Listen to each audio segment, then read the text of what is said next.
Cue the music. So I close my eyes and lose myself now. Do it like it's only a day. We got a party for a lifetime. No, we ain't stopping for the sunrise. No, we don't care about the bad nights. If for a second I can feel like this, make me feel like this.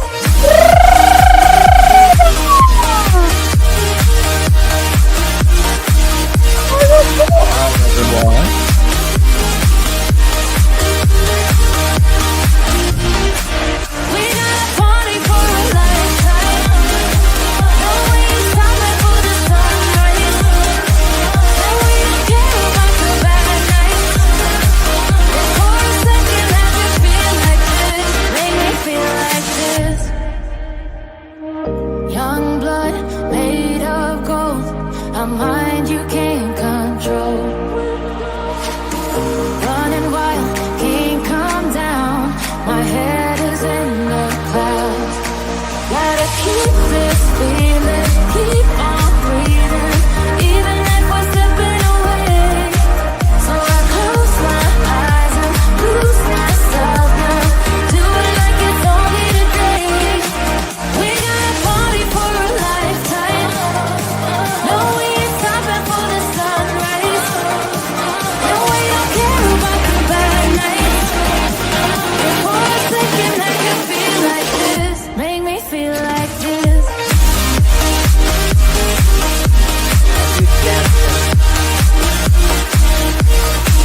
Work it out, bro.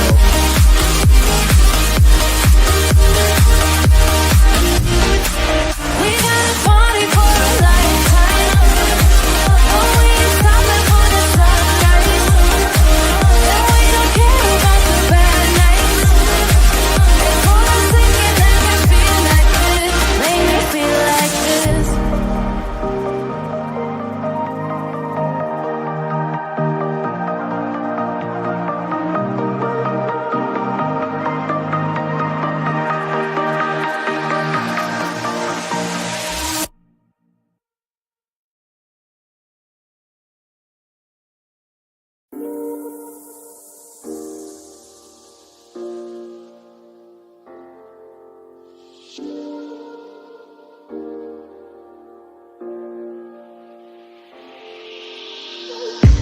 I'm on my last straw. I'm broken and I'm woken up. I'm done feeding your lies. I've had enough. I can't run your place in this faulty game. And all the words you speak mean nothing more to me. 'Cause I'd start over now. Rewind, and I won't let you go. I need you by my side.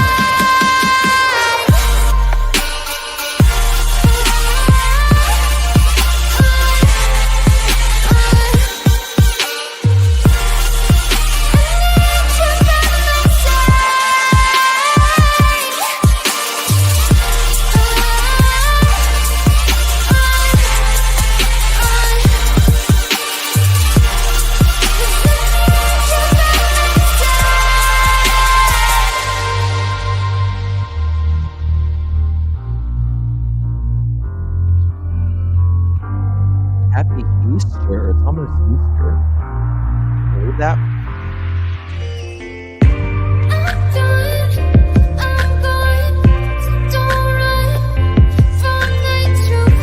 Your lies, now I know you played me just like a flute. I still can't believe you had me on a leash, cutting all my teeth with all the lies you bring. 'Cause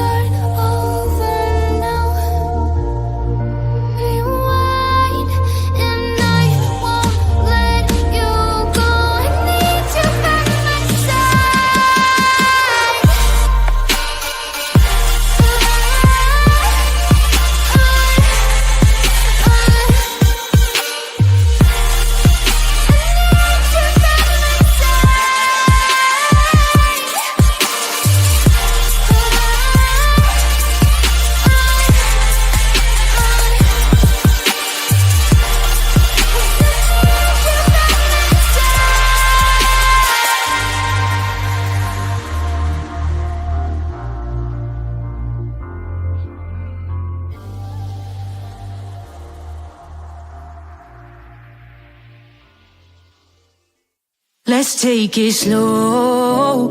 Where you go, I go too. And if you hit the bottom, I'm going down with you. Let's take it slow. Who cares where we gotta be? You know you'll have a good time wherever you're with me. Let's take it slow.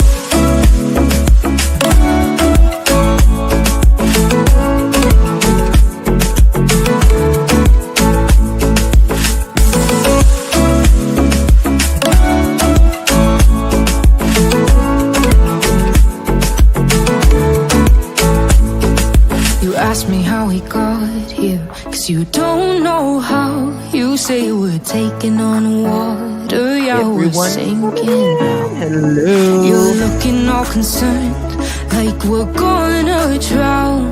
But we both know how to swim, no worries, let's flow for now. Let's take it slow. Where you go, I go too. And if you hit the bottom, I'm going down with you. Let's take it. Big rain, come along with me. Together with the truth you see. Got our pearls and our laughter too. The search for facts is always new. In this place we keep it real. Classy vibes and joyful zeal. Join the journey, it's just begun. We shine brighter than the sun. Oh, thank you, Veronica. Thank you, my love. Happy Easter, baby. Let's take the ride. Good to see you, darling. Here and spread the cheer. Members make the truth so clear. Spreading truth is what we do. So hit subscribe and join the crew. With every search we pave the way. Together we will save the day. With every laugh we lift our hearts. In the search we all take part. Thank you all for standing strong. Together we belong. Hit the light and share the vibe. Catch those pearls, let's take the ride. Come in here and spread the cheer. Members make the truth so clear.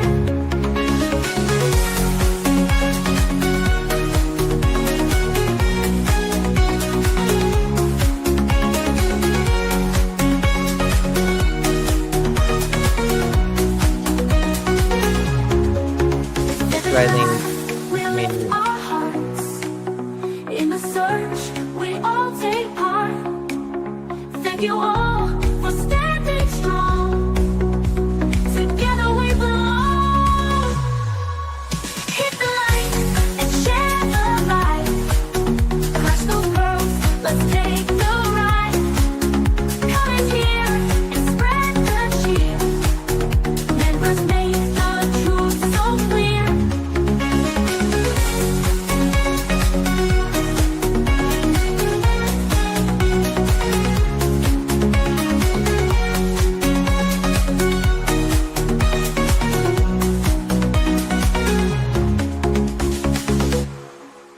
The pearls were bound together through the storm and darkest weather. We search high, we search low, together everywhere we go. Justin's here and he's going live with the best fans by my side.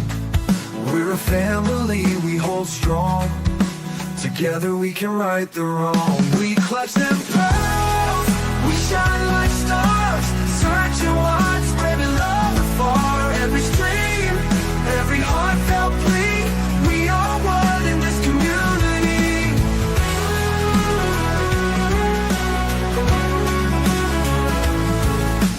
Daily grind, but we're not stopping. Pearls around the world just popping. With each view and every share, we send hope and show we care. We clutch them pearls, we shine like stars. Searching wide, spreading love afar. Every stream, every heartfelt plea. We are one in this community.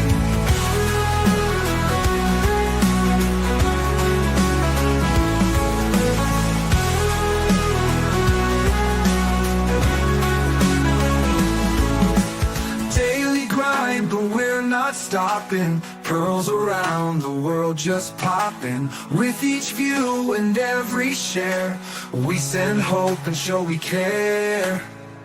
We clutch them pearls, we shine like stars, searching wide, spreading love afar. Every stream, every heartfelt plea, we are one in this community. In the night or in the day, girls will light and lead the way. Justice heart and your support, together we will hold the fort.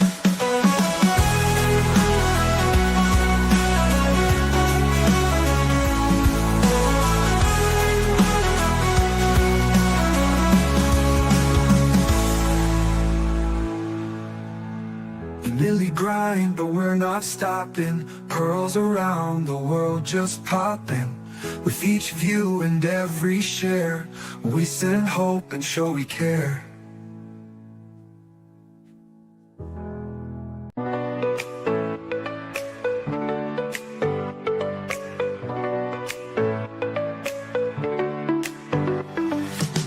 Click play and come along with me. Together with the truth you see. Got our pearls and our laughter too. The search for facts is always new. In this place we keep it real. Classy vibes and joyful zeal. Join the journey, it's just begun. We shine brighter than the sun. Hit the like and share the vibe. Clutch those pearls, let's take the ride. Comments here and spread the cheer. Members make the truth so clear. Defending truth is what we do. So hit subscribe and join the crew. With every search we pave the way. Together we will save the day. Defending truth is what we do. So hit subscribe and join the crew. With every search we pave the way. Together we will save the day. With every laugh we lift our hearts. In the search we all take part. Thank you all for standing strong. Together we belong. Hit the like and share the vibe. Clutch those pearls, let's take the ride. Comments here and spread the cheer. Members make the truth so clear. Hit the like and share the vibe. Clutch those pearls, let's take the ride. Comments here and spread the cheer. Members make the truth so clear.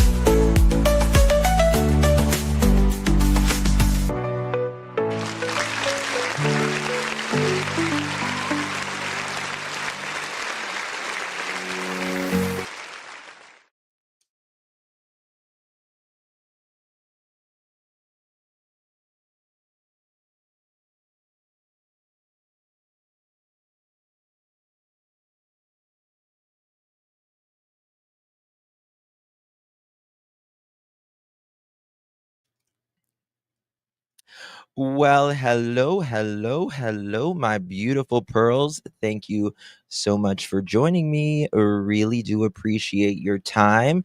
Happy Easter. It's almost here for all of us. It's spring, y'all. I cannot believe we are already in Easter in 2025. That's amazing. Today is, well, I didn't do my intro. Thank you so much for joining me. You could have chosen to be anywhere on YouTube. You have a lot of options, anywhere on the internet, anywhere in the world, and you chose to be right here. I know your time is very valuable, and I do appreciate you spending some time with me. Today is April 19th, 2025. It is currently 9:50 p.m. on the East Coast of the United States. Wow, of light! Happy Easter to you as well. Hello, Mara, Jinja, Smiley, Kathinder, good to see you.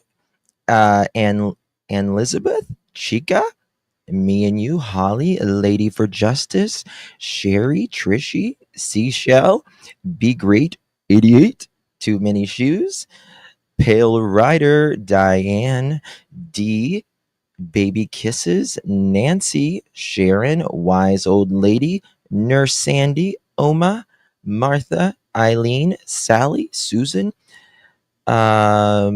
Josie, Holly S. Back on track with Cat, VA Dynamics, Lady for Justice, Diane Miller, D White, Pink Warrior, Shannon Pisces. Skip to my Lou, Kiwi Gal, uh, Viva City, Irony Rose, Melanie, Lori, Tina, Denise, Cajun Jojo, Lakeside Lawyer, Kitty Catty, Mom of an Angel, Brandy and Indy, Melanie, Mara, hello, Lolo, April, Hatter's Madness, good to see you, Nightshade, Julie, Bo, Grave Crime with Grace, Susan, Lori 626, Kloops, Alcoholic, Brandy in Indy, Robin York, Groom, Cindy Lou,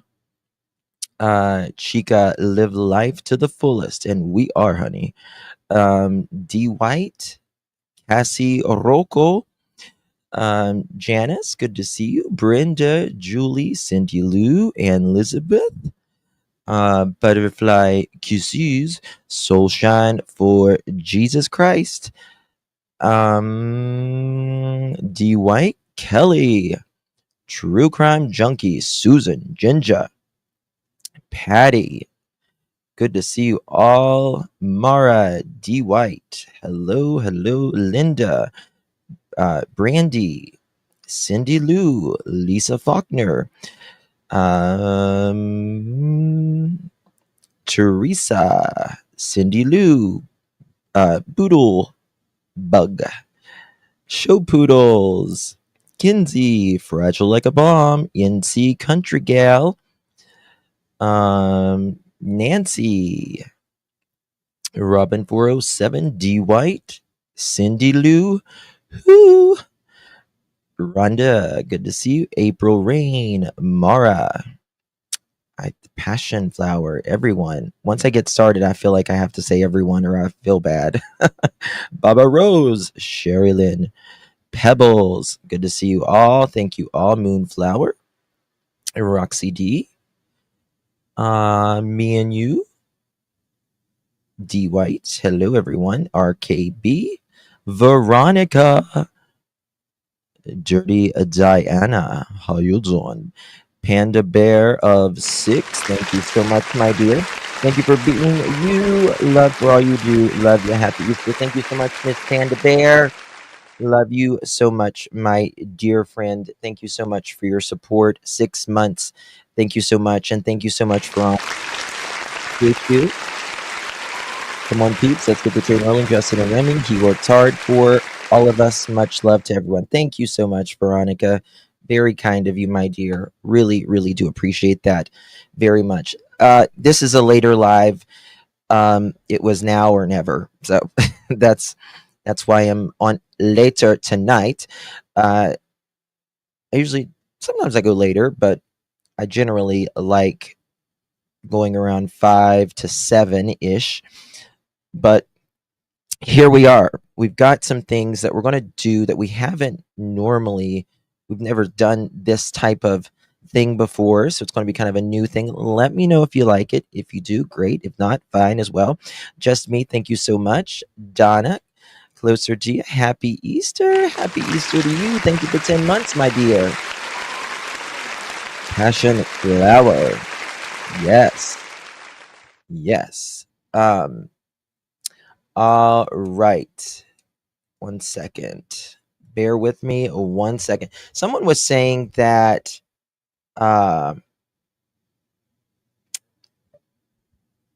Deception Detective put out a new video today. Was it on the call I tagged him in? Does anyone know? Opal, hi, good to see you. Lorraine Law, hello. Barnes and Noble, Whispering Winds. Thank you, Rachel. Good to see you. Okay. What was it about? Do you know? Do we know what that was about? Anyone? Anyone have any idea? Because so COPO, I see you guys asking in the chat. It is Court of Public Opinion. That is what COPO. Hello, Brittany. Good to see you.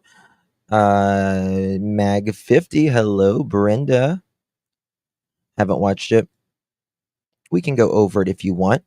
Um, so this is a kind of a little new series I guess I'm going to be doing.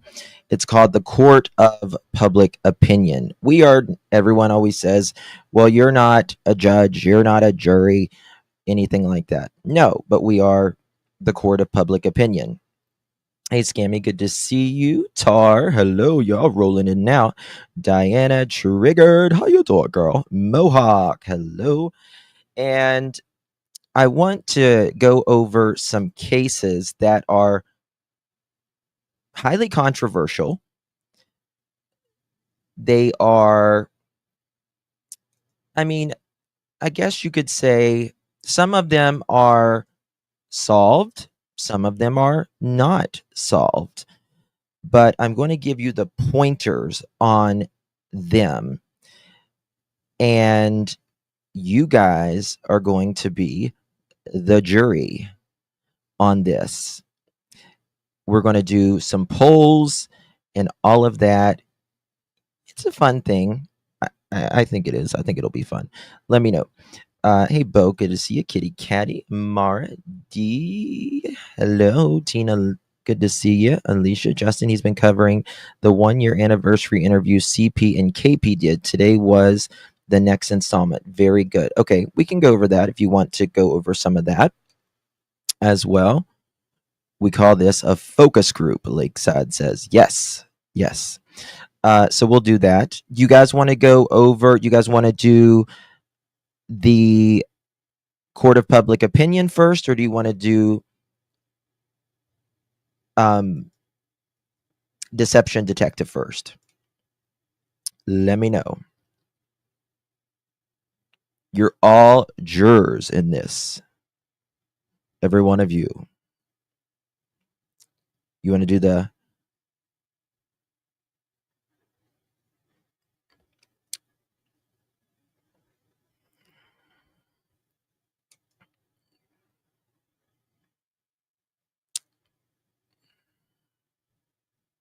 let's see here.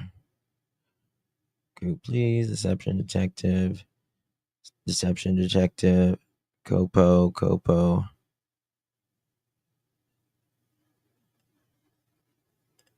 It's kind of like 50-50. All right, so we'll do Deception Detective first. We'll do Deception Detective first. I have not seen this. So I got to put his link in the description here and give our friend Deception Detective credit. Full credit goes to Deception Detective. Link will be provided in the description for replay. Make sure you go over there, sub up. If you can become a member over there, please become a member. I'm sure he would greatly appreciate that as well. So, yeah. Okay. So, I guess he did this in 2 parts. Thank you, Grace. We love you too, darling. Guys, do me a favor, hit that thumbs up. You know what happens if we get 1,000 thumbs up. We have a chicken party. And you don't want to miss the chicken party. I listened to and Mike Dam both good. Okay. Demand. Is it Demand? Is that how you pronounce his last name? Court of Public Opinion. We'll get to all of it. How about that? How about that? Just hit that thumbs up. Hit it one good time. Or hit it on all your devices. There you go. That works too. Deception Detective, the Chewbacca Files. How about that? Angel of Light, good to see you. Phoebe, hello. Ginger. All right. I have not watched this one yet, so we'll get it started. Credit goes to our friend and yours, Deception Detective. Link will be provided in chat and for the replay crew. Here we go. Y'all ready? Y'all ready for this? Let's go. We are 1 year later.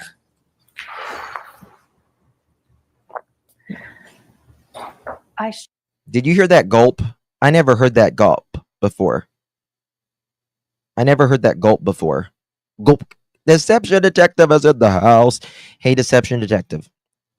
I tagged you in something the other day. If you want, it's a call. I'll send it to you. I'll send the whole thing to you if you want it. If you want to review it, great. If not, that's fine. I understand. But I just thought it might be some interesting things for you in there. Good to see you, man. Hope you're well. Struggle to put words to how it feels, honestly.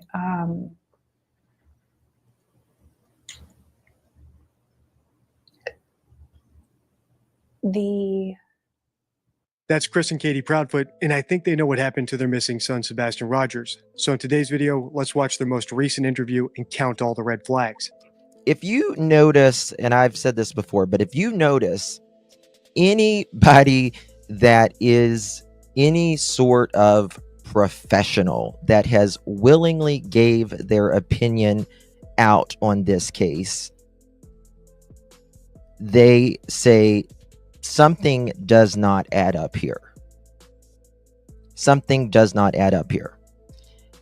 And that should say quite a bit, in my opinion, alone. Now, obviously, authorities are, that's on the case isn't going to come out and say, well, we think such and such did this or anything. They're just going to do the case, and when the evidence comes along or they're building a case, they just arrest, especially in Tennessee. That's how it really goes. Really, the only people that say otherwise are not professional.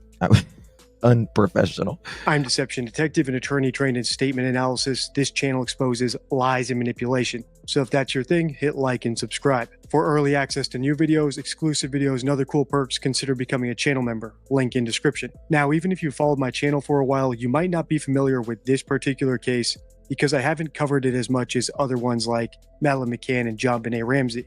So here's a quick recap. Sebastian Rogers is an autistic teen who disappeared last year from his parents' home. He was home alone with his biological mom, and his stepdad, Chris Proudfoot, was supposedly out of town at the time. Despite a massive search effort in Tennessee, where he's from, there's still no evidence that would suggest one theory, like a kidnapping or a runaway, over another. So put a pin in all that because it's going to be important as we listen on. Finally, one last thing before we grab our deception decks and start analyzing Chris and Katie. In America, everyone is innocent until proven guilty. But this isn't a courtroom, I'm not a judge, and we're not a jury. We have every right to form. And that's what we're going to do after this, right? The court of public opinion. Again, we're not here to convict anyone, charge anyone. We give our opinions on here. And an opinion is just that. An opinion is not a fact. The authorities are the ones who gather all the evidence, put it all together, send it to the DA, and then if they feel like they have enough, then they, charge, indict said person. Or persons. We are not that. Form an opinion based on the evidence available to us. You don't have to be sure of your opinion beyond a reasonable doubt to utter it, nor does the evidence you use to form that opinion have to be admissible in court. In other words, innocent until proven guilty is a legal concept. It's not life advice. And to say otherwise is to delegate your critical thinking to someone else. Okay, now that I Bingo. got that on the record, let's listen. So here we are. So it's an entire year after Sebastian's disappearance. There's no really strong lead. There's no sighting yet. So tell me what you're feeling now. Here we are 1 year later.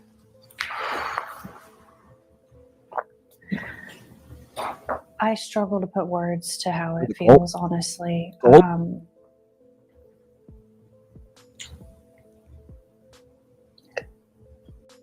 She struggles how it feels. I mean, I would think after a year or even instantly, you're not going to have a problem finding why you're struggling to how it feels and saying honestly. Yeah, someone that says honestly,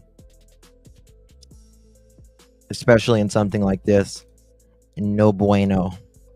She should absolutely know how she feels, and it should be scared, frantic, sad, and go on. The amount of ups and downs, the amount of like possible leads that haven't panned out. We every day, it's like waking up to this reality that it's actually real. And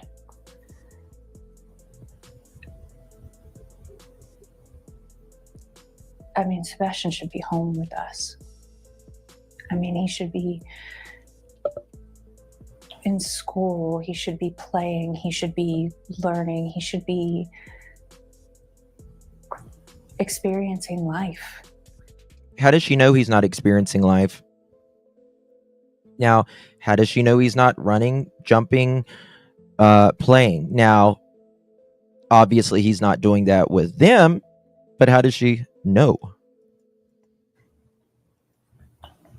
And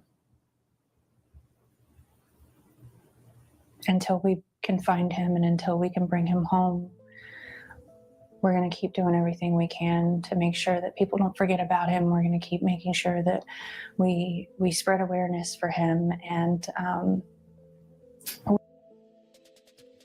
did you see that smile that she did right in between there? we spread awareness for him, and we're going to keep searching, and we're definitely going to keep praying. Katie said they're going to keep searching and praying and doing all these things until they can find Sebastian and bring him home, which is an interesting choice of words. Remember, Sebastian's a teenager. She's not even allowing for the possibility that he might come home on his own. I would understand if the parents of a toddler like Madeline McCann or Summer Wells said this. Right. But when the parents of a teenager say this, it could be a sign that they know something happened to the kid. That's why they're not even considering the possibility that the kid could return home on their own. The case in point, of course, is Madeline Soto, who actually went Bingo. missing the same day as Sebastian and was found to have been murdered by her mom's boyfriend, Stephen Stearns. What did he say? That he was never going to stop searching for her and that he was going to bring her home.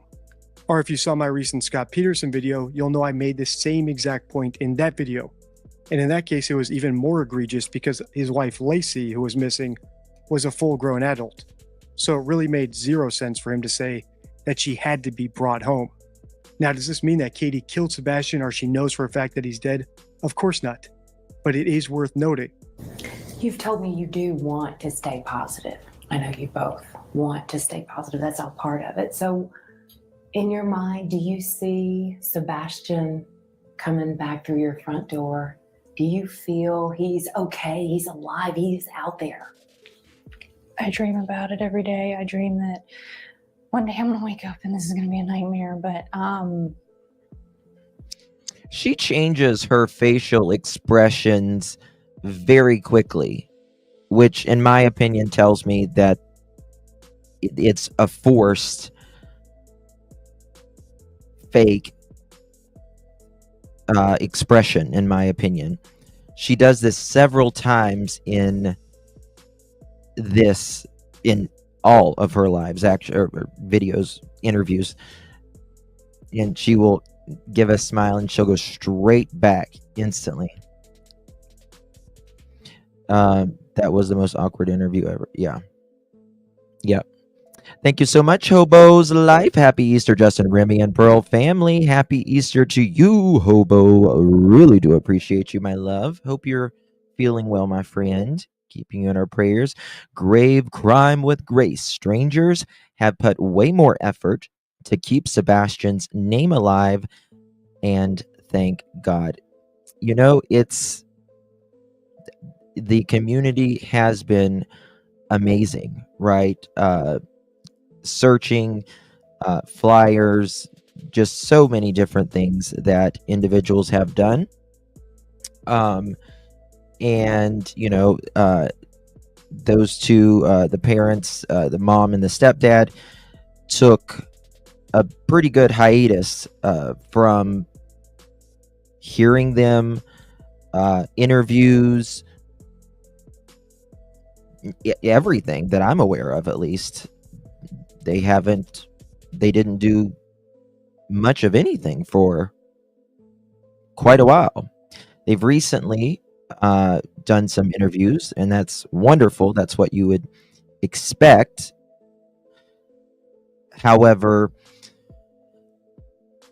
I don't, you think you would do more interviews and being more active, especially in the first little bit. We're at 14 months now. So, better late than never, I guess. But Yes, I believe that my son is out there somewhere. I believe that we are going to find him. We are going to bring him home, and we're going to find a way to recover from this. And I'm going to watch him grow into a young man, and live the life that he deserves to have. What would you say? that he deserves to have. Sebastian deserves and a good life. That is for sure. You also can't forget that they wanted him to go to some type of facility, and if the facility wasn't, if they couldn't do the facility, Seth was going to obviously take Sebastian. So that would be my question. Let's say Sebastian was found today. Would they still want him in their home? Would they still want to do like the weekend thing, or every other weekend with Seth or whatever? Or would he just be found and go, still not want him in the house? Yeah, definitely. It's kind of bizarre, isn't it? Serenity, thank you so much, love. She says she wants to keep his name out there, but yet CP wants billboards taken down because it triggers them. Bingo. That as well. Because it says things like Google it, y'all, and whatever the hell else they say on there. It's I guess it bothers their ego more than they feel like it helps bring awareness to Sebastian. That's really all it could be, in my opinion, at least. A bit late for you to pretend to start now. In my opinion, he will never return to your house. Yeah. Say to him when he walked in that door? Oh God, I don't even know if I'd be able to speak. I'd probably bulldoze him down with hugs. Honestly, when I picture that, I just picture being able to hug him, to hold him, to smell it. I mean, I just to be able to hear his voice, to hear his laugh, to see him just be with us and be okay is like I can't wait to see my son. I want to find him so bad. Two more unusual word choices. First, I think Katie's only said Sebastian's name once this entire interview, Very which is rare. unusual and could be a sign of distancing language. Yes. If you notice that, KK rarely ever says the name Sebastian. She never says his full name that I'm aware of, that I can remember. And you hear Seth constantly, Sebastian Wayne Drake Rogers, Sebastian Wayne Drake Rogers, Sebastian Wayne Drake Rogers, constantly, because there's nothing to separate himself with. He was at work, right? So he wants to know where his son is. In other words, the instinctive mental block between a perpetrator and their victim's name. Once again, this is something we saw in the Madeline Soto case, and one of the reasons I was able to finger Stephen Stearns as the murderer and her mother as being complicit in her exploitation. But the second interesting word might be even more telling, potentially. And lots of you have pointed it out to me in my comments or in the DD forum and on X. But I think it was actually Mike the man Yep. who was the first one to point it out. And that is when Katie said earlier, I'd probably bulldoze him down with hugs. Yes, bulldoze him down. Didn't Letitia Stout say that? I think it was Letitia. Someone said bulldoze. She I was remember. talking about what she would do if Sebastian walked in through the front door. I've never heard that expression before. I don't think it's a common expression. And the use of the word bulldoze might be an example of leakage. And before you write this off as a long shot, just know that leakage is how I was able to determine Madeline Soto's cause of death before her body was even found. So why might bulldoze be an example of leakage? Well, Sebastian's stepfather, Chris Proudfoot, who was allegedly out of town when he disappeared, operates heavy machinery. And second, the police at least had some reason to search a local landfill for Sebastian early on in the investigation. So this bizarre word choice might actually be Katie subconsciously revealing what she knows about Sebastian and where he might be, because when she talks about him, this is one of the words that bubbles up to the top of her brain. Long shot? Yes. Worth noting? Ebony, hey girl. She says, I wonder if KP or CP ever told Seth about the thud. I feel like that would be extremely important to tell his father on day one. Agree, Ebony. But I doubt it, because remember, Seth didn't even know about any sort of CPS. Didn't know anything about CPS being at their house. He did not find out until the day KK and Edgar were on Smiley's panel. I don't think they told him a whole lot. Just as I feel like they don't tell Nina a whole lot either. Because Nina did not even know when that horrible thing happened to Sebastian under their roof in California, that was supposed to be notified through the courts, that if something happens in their home such as that, she had to be notified. She was never notified of that. So Yes. Let's keep listening. You think he's coming home, right? How would you describe what you all have experienced this last year with so many unanswered questions still? It's horrific, to be honest with you. I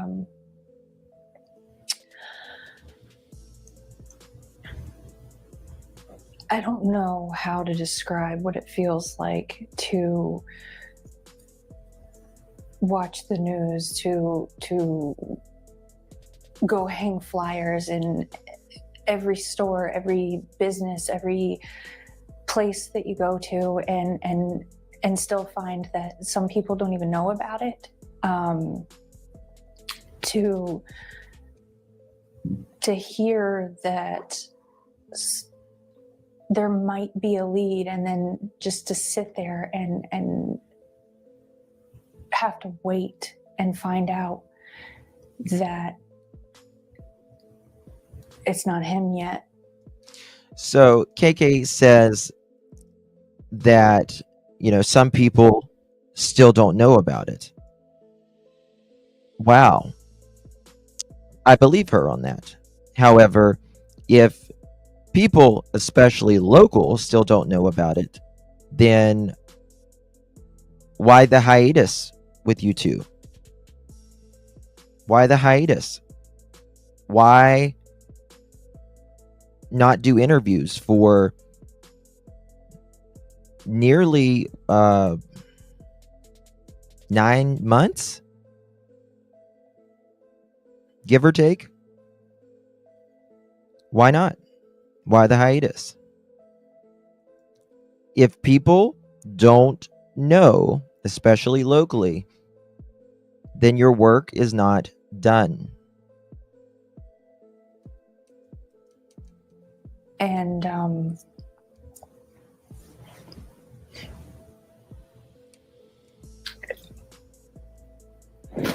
I just Exactly, Cher.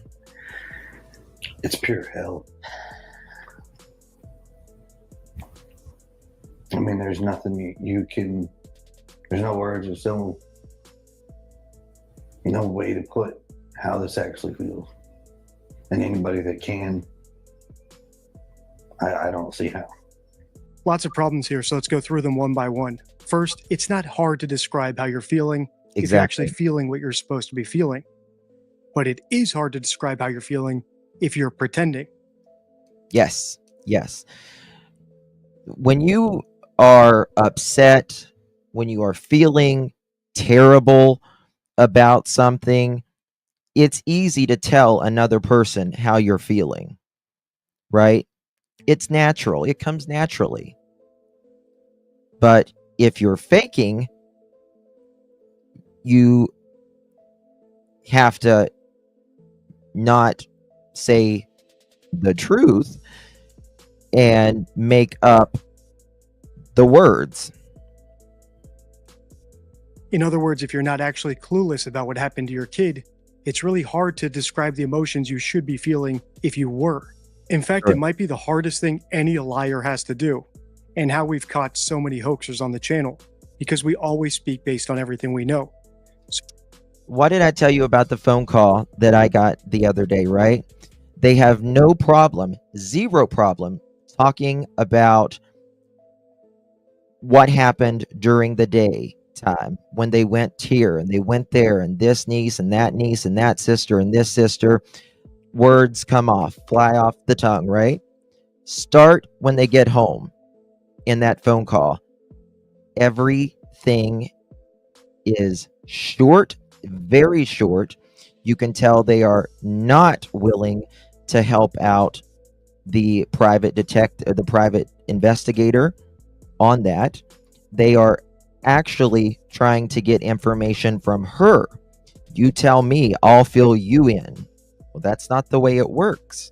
You are the parent of Sebastian Rogers. You feel her in. Hello, Seth. Good to see you, my friend. So if you know something, it's really, really, really hard to talk as if you didn't know it. In fact, it might even be harder than the inverse, pretending that you know something that you don't, because there's more opportunity for leakage. And my second problem with this clip is actually a case in point of that. It's what Katie said when she was talking about getting new leads. Here's what she said. There might be a lead, and then to just sit there and have to wait and find out that's not him yet. If you don't know what happened to your son, how do you know from the moment you hear about a new lead what you're going to find out? Bingo. How do you know? How do you know? And it's the same thing as interview number uno. I don't know why he walked out that door. Again, you wake up of the morning, heaven forbid, one of your loved ones is not in their bed or your home, and you look around for a whole 2 minutes and they're not there. And you say, I don't know why he would walk out the door. Well, you don't know if he walked out the door. Do you? That's the question. How do you know? He's not the kind that would walk out the door. He doesn't like outside, right? He doesn't like nature. He's pool bound. So if he is pool bound and he doesn't like to go outside barefoot, he didn't take anything with him, which is not like someone with autism. They generally take their favorite things, and there's no sign of him walking out. No shoe print, footprint, nothing on camera of him leaving out the front door. No dog scent. It's really deductive reasoning, right? So, and if all of this is true, then how do you know he walked out of the door?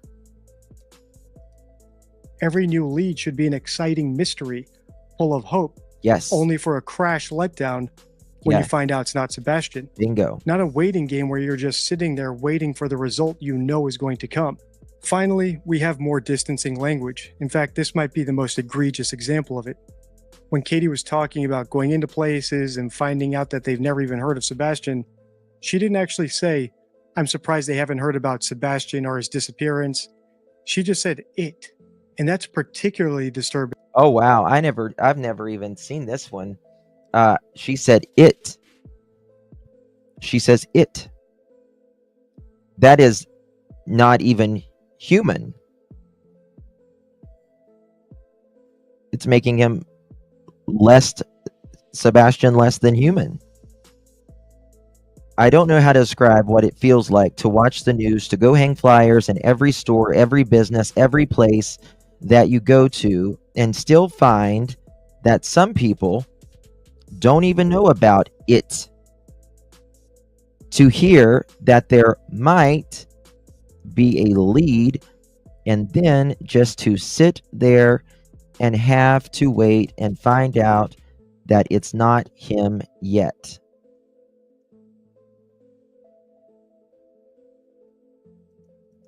Because that's the sort of distancing language that we saw in the Madeline Soto case. And we do know now that Madeline was abused, neglected, and ultimately murdered by her mom's boyfriend. There's no words, there's no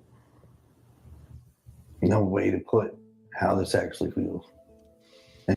I like how Deception Detective, maybe it's just a coincidence, I don't know, but Deception Detective goes, mom's boyfriend, and then cuts to straight to Edgar. Anybody that can, I don't see how. I mean, it's day-to-day life changes and you're stuck. It's almost like it feels like it's a Groundhog Day thing where it's the same thing over and over. You wait, you hope a phone call may come in, you may get something, may get a lead. Turns out to be nothing. That's how it feels. Yeah. What is that message? I know we were talking earlier last week. Tell me what that message is that you want to make sure our viewers hear from you tonight. I want to thank everyone who is searching. I want to thank everyone who is spreading flyers, spreading awareness. I want to ask everyone not to forget, and I want to encourage people to keep helping and to keep. Don't forget, just don't ask questions. Don't forget, but don't ask questions. In my opinion, that's what she's saying. Bringing awareness not only to our son, but to all of the missing children, because they all deserve to go home. And I would also like to say that if my son could hear it, that we love him so much, and that we are going to keep searching. We are going to keep looking. We are going to find him, and we are going to bring him home.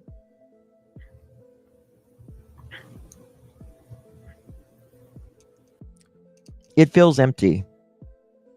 It feels a lot of things she says. You can generally feel words, right? How someone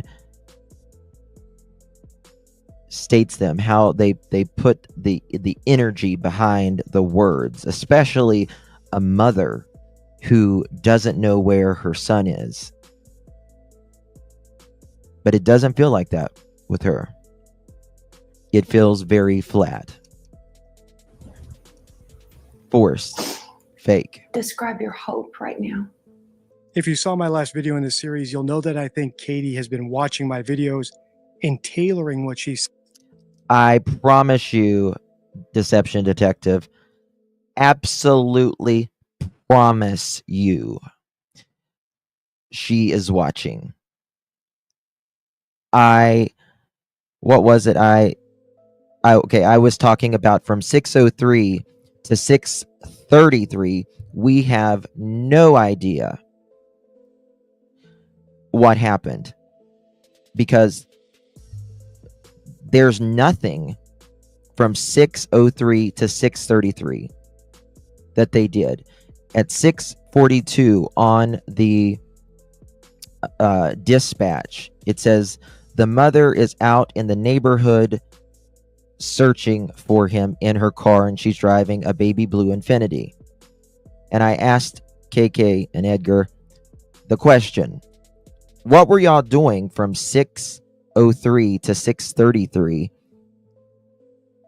Because that's 30 minutes, which is a lifetime when your kid is missing. To not be on the phone, calling 911 immediately. The next interview they did, first time ever, they start at 6:30 in the interviews. They watch, trust me. They adjust it as it goes. It's a very, very common practice that many people, when they are being deceptive, do.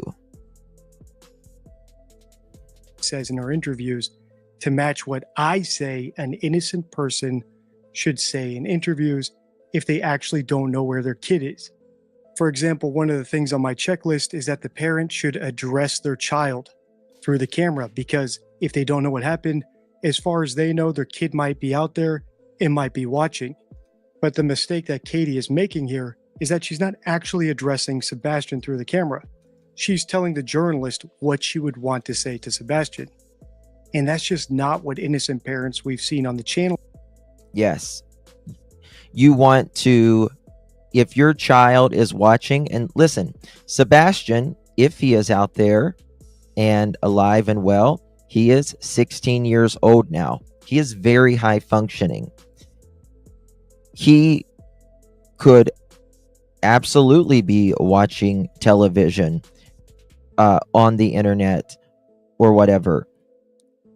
You would want to say to him, we are looking for you, Sebastian, right? We want you back. We love you. Look, your room is still all here, right? They won't even do an interview in their home anymore.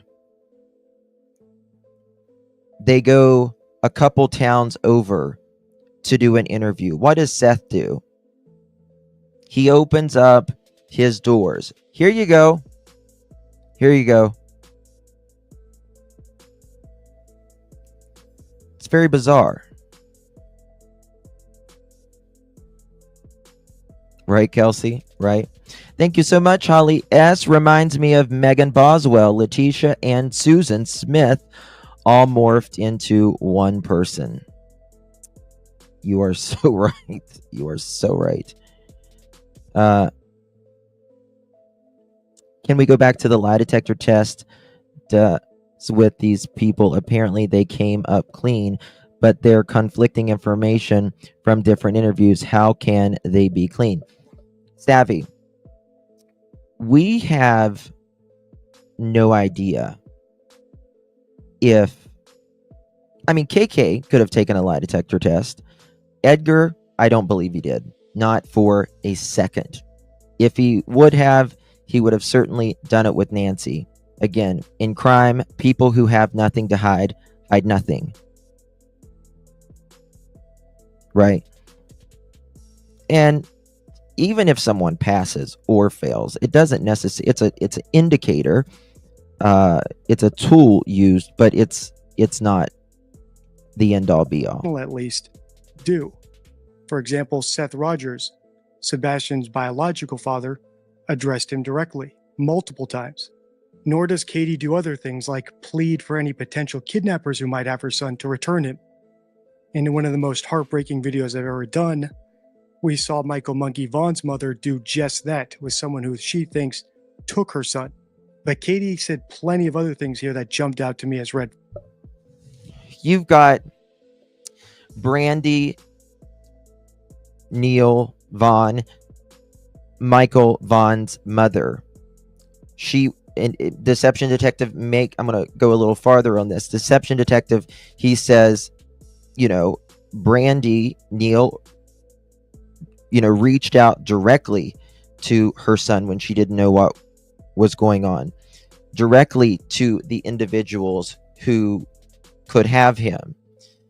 And even further on that, she goes up on panel and speaks to the named suspects by law enforcement, their name, their photo, out to the world. She goes on panel and speaks to them. You can't even get KK to get a phone call with Seth to talk about their son, and hasn't spoke to him since day one of Sebastian disappearing. Why? And why does Edgar feel the need to guard her like a castle or whatever? I understand that's your wife. Totally understand that. But asking questions about a child missing, you should not have to protect something that is innocent in nature, is what you say, right? You say you are innocent. You say you have nothing to do with it, both of you. So people coming to you asking a question about a missing child, if there's nothing nefarious, there's nothing to guard. Right?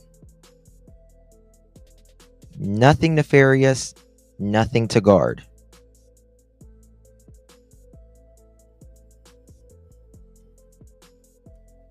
Flags. And since I want to do this justice, let's break here. We're about a third of the way through the interview. I'll put my last video on your screen now so you can check that out. If you want to continue the series, let me know by liking, commenting, and sharing. Until next time, stay true.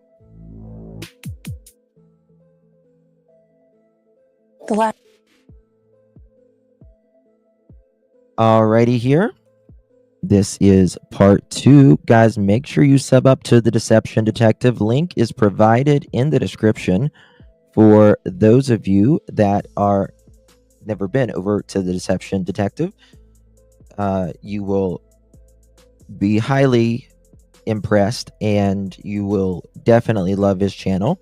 If you are able to, go over there and support him. Give him a thumbs up on his video, and become a member of his channel if you are so able. I'm sure he would greatly appreciate that and his hard work. He just recently did a part 2 to this, and we're gonna go over it. In my opinion, she's stressed about getting caught, in my opinion. Well, that's the whole thing, baby kisses, right? It is a constant battle in your head when you are being deceptive about something, right? Because you can't say the truth. Your brain naturally wants to say the truth, and you have to remember the things you've said before. You have to remember the points, but the problem is they have said so many different scenarios that I just cannot imagine authorities watching these interviews thinking, oh my God, why this now?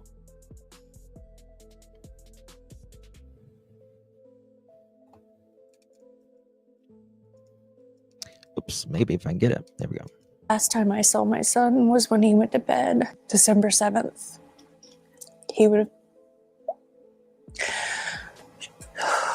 He turned 16, and he should be home for that. That's Katie Proudfoot, and I think she knows what happened to her missing son, Sebastian Rogers. And it's not just because of slip-ups like that where she talks about him in the past tense. Mainly it's because of the things she doesn't say in her interviews. So in today's video, let's watch her most recent TV interview. Yes, some things it's not, he's right. Sometimes it's not the things they do say, but it's the things that they don't say. And that's what I've always said. Something similar in this case. People's like, well, there's no evidence. Why are you, judging in your opinion about this? And that's the whole point. There should be evidence. There should be evidence when a 15-year-old autistic boy, Sebastian Rogers, who is a chromosome deletion, doesn't like to be, he's not an outdoor guy, doesn't like, creeks or ponds or anything like that, likes his creature comforts.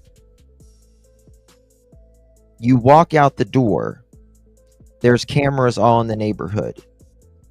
You should trigger those cameras, at least some of them. We know he triggered the cameras whenever the trash was taken out. We know the cameras trigger when the lights go on from across their house, or the camera triggers when the lights go on and off in Sebastian's home. It triggers the camera.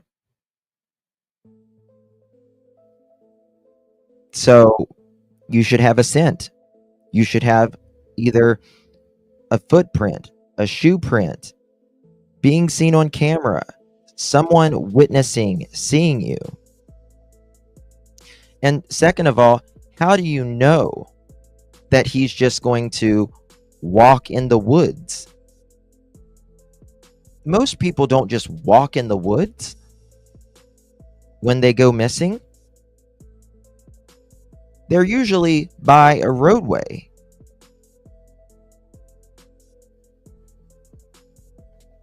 You know where you're going more when you're by a roadway.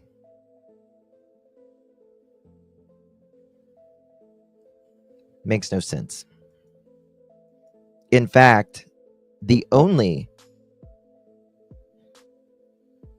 evidence, in my opinion, at least of that night, is that there is a vehicle that goes up Kellen, turns around, pulls on the beginning of Stafford, and then walks through a few neighbors' yard, and goes toward the house, and then two come back.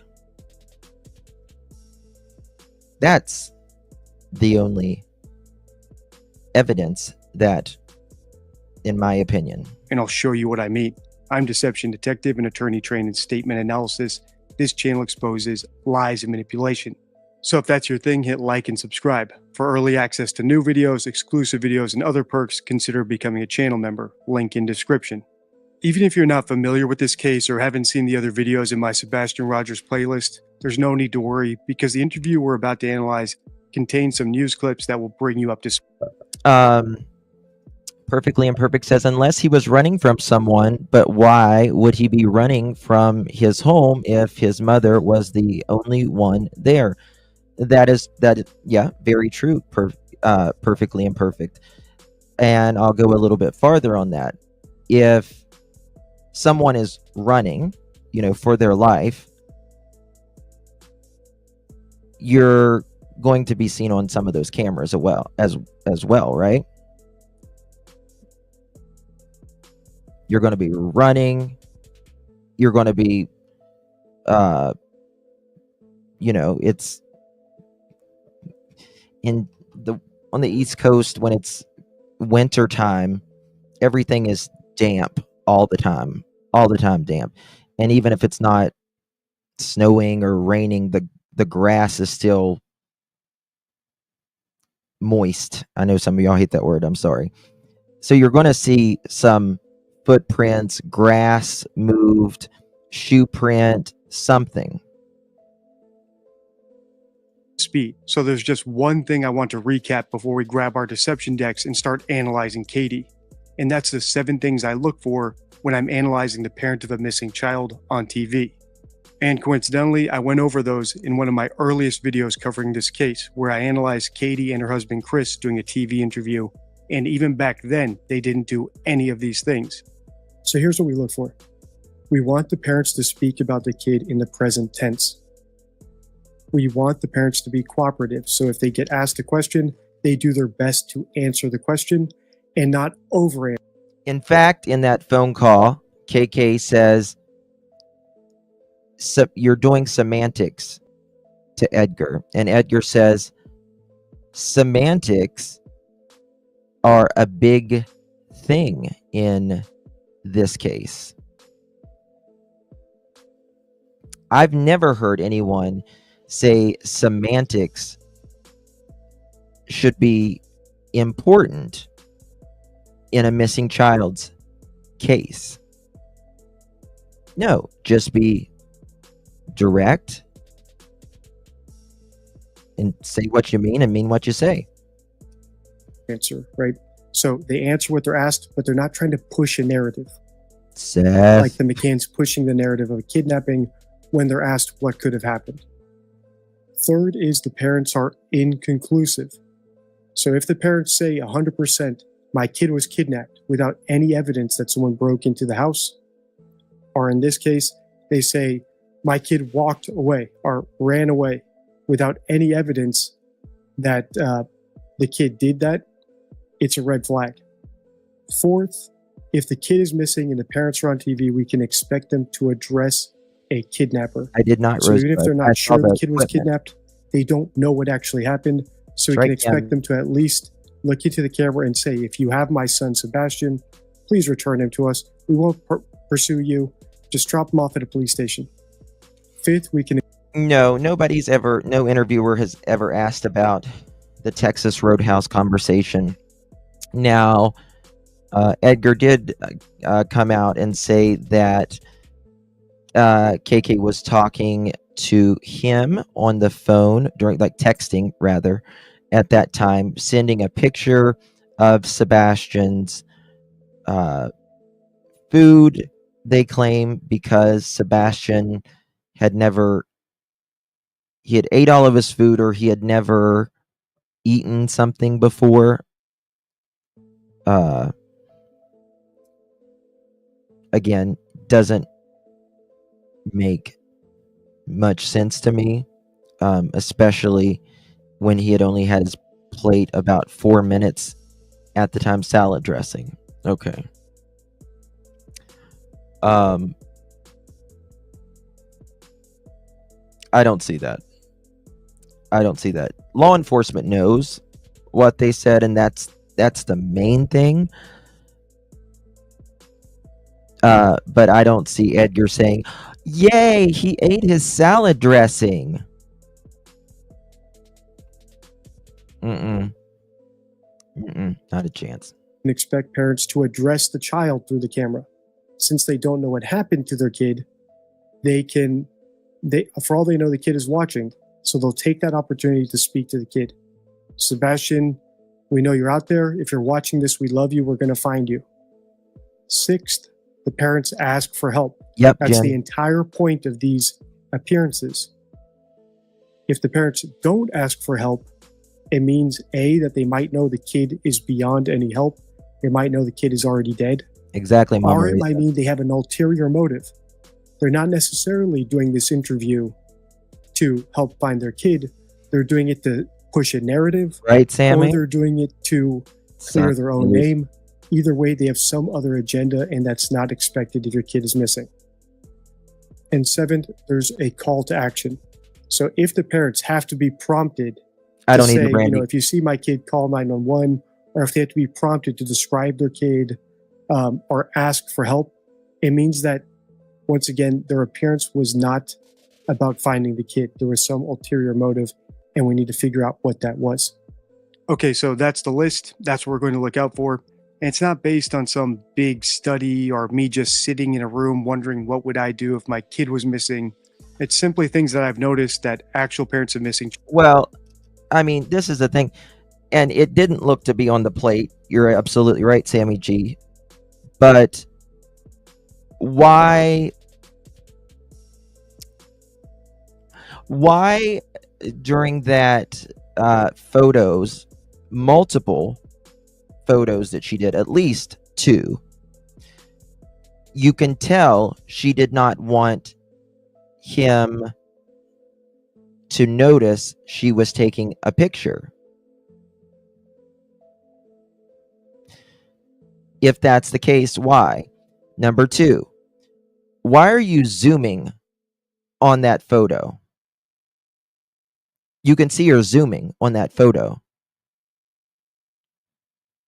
You can't see him eating salad dressing if you're zooming on a photo. Now you could see maybe a salad with dressing, but that's not him eating salad dressing. I saw her take 3, 1 he knew of. Right.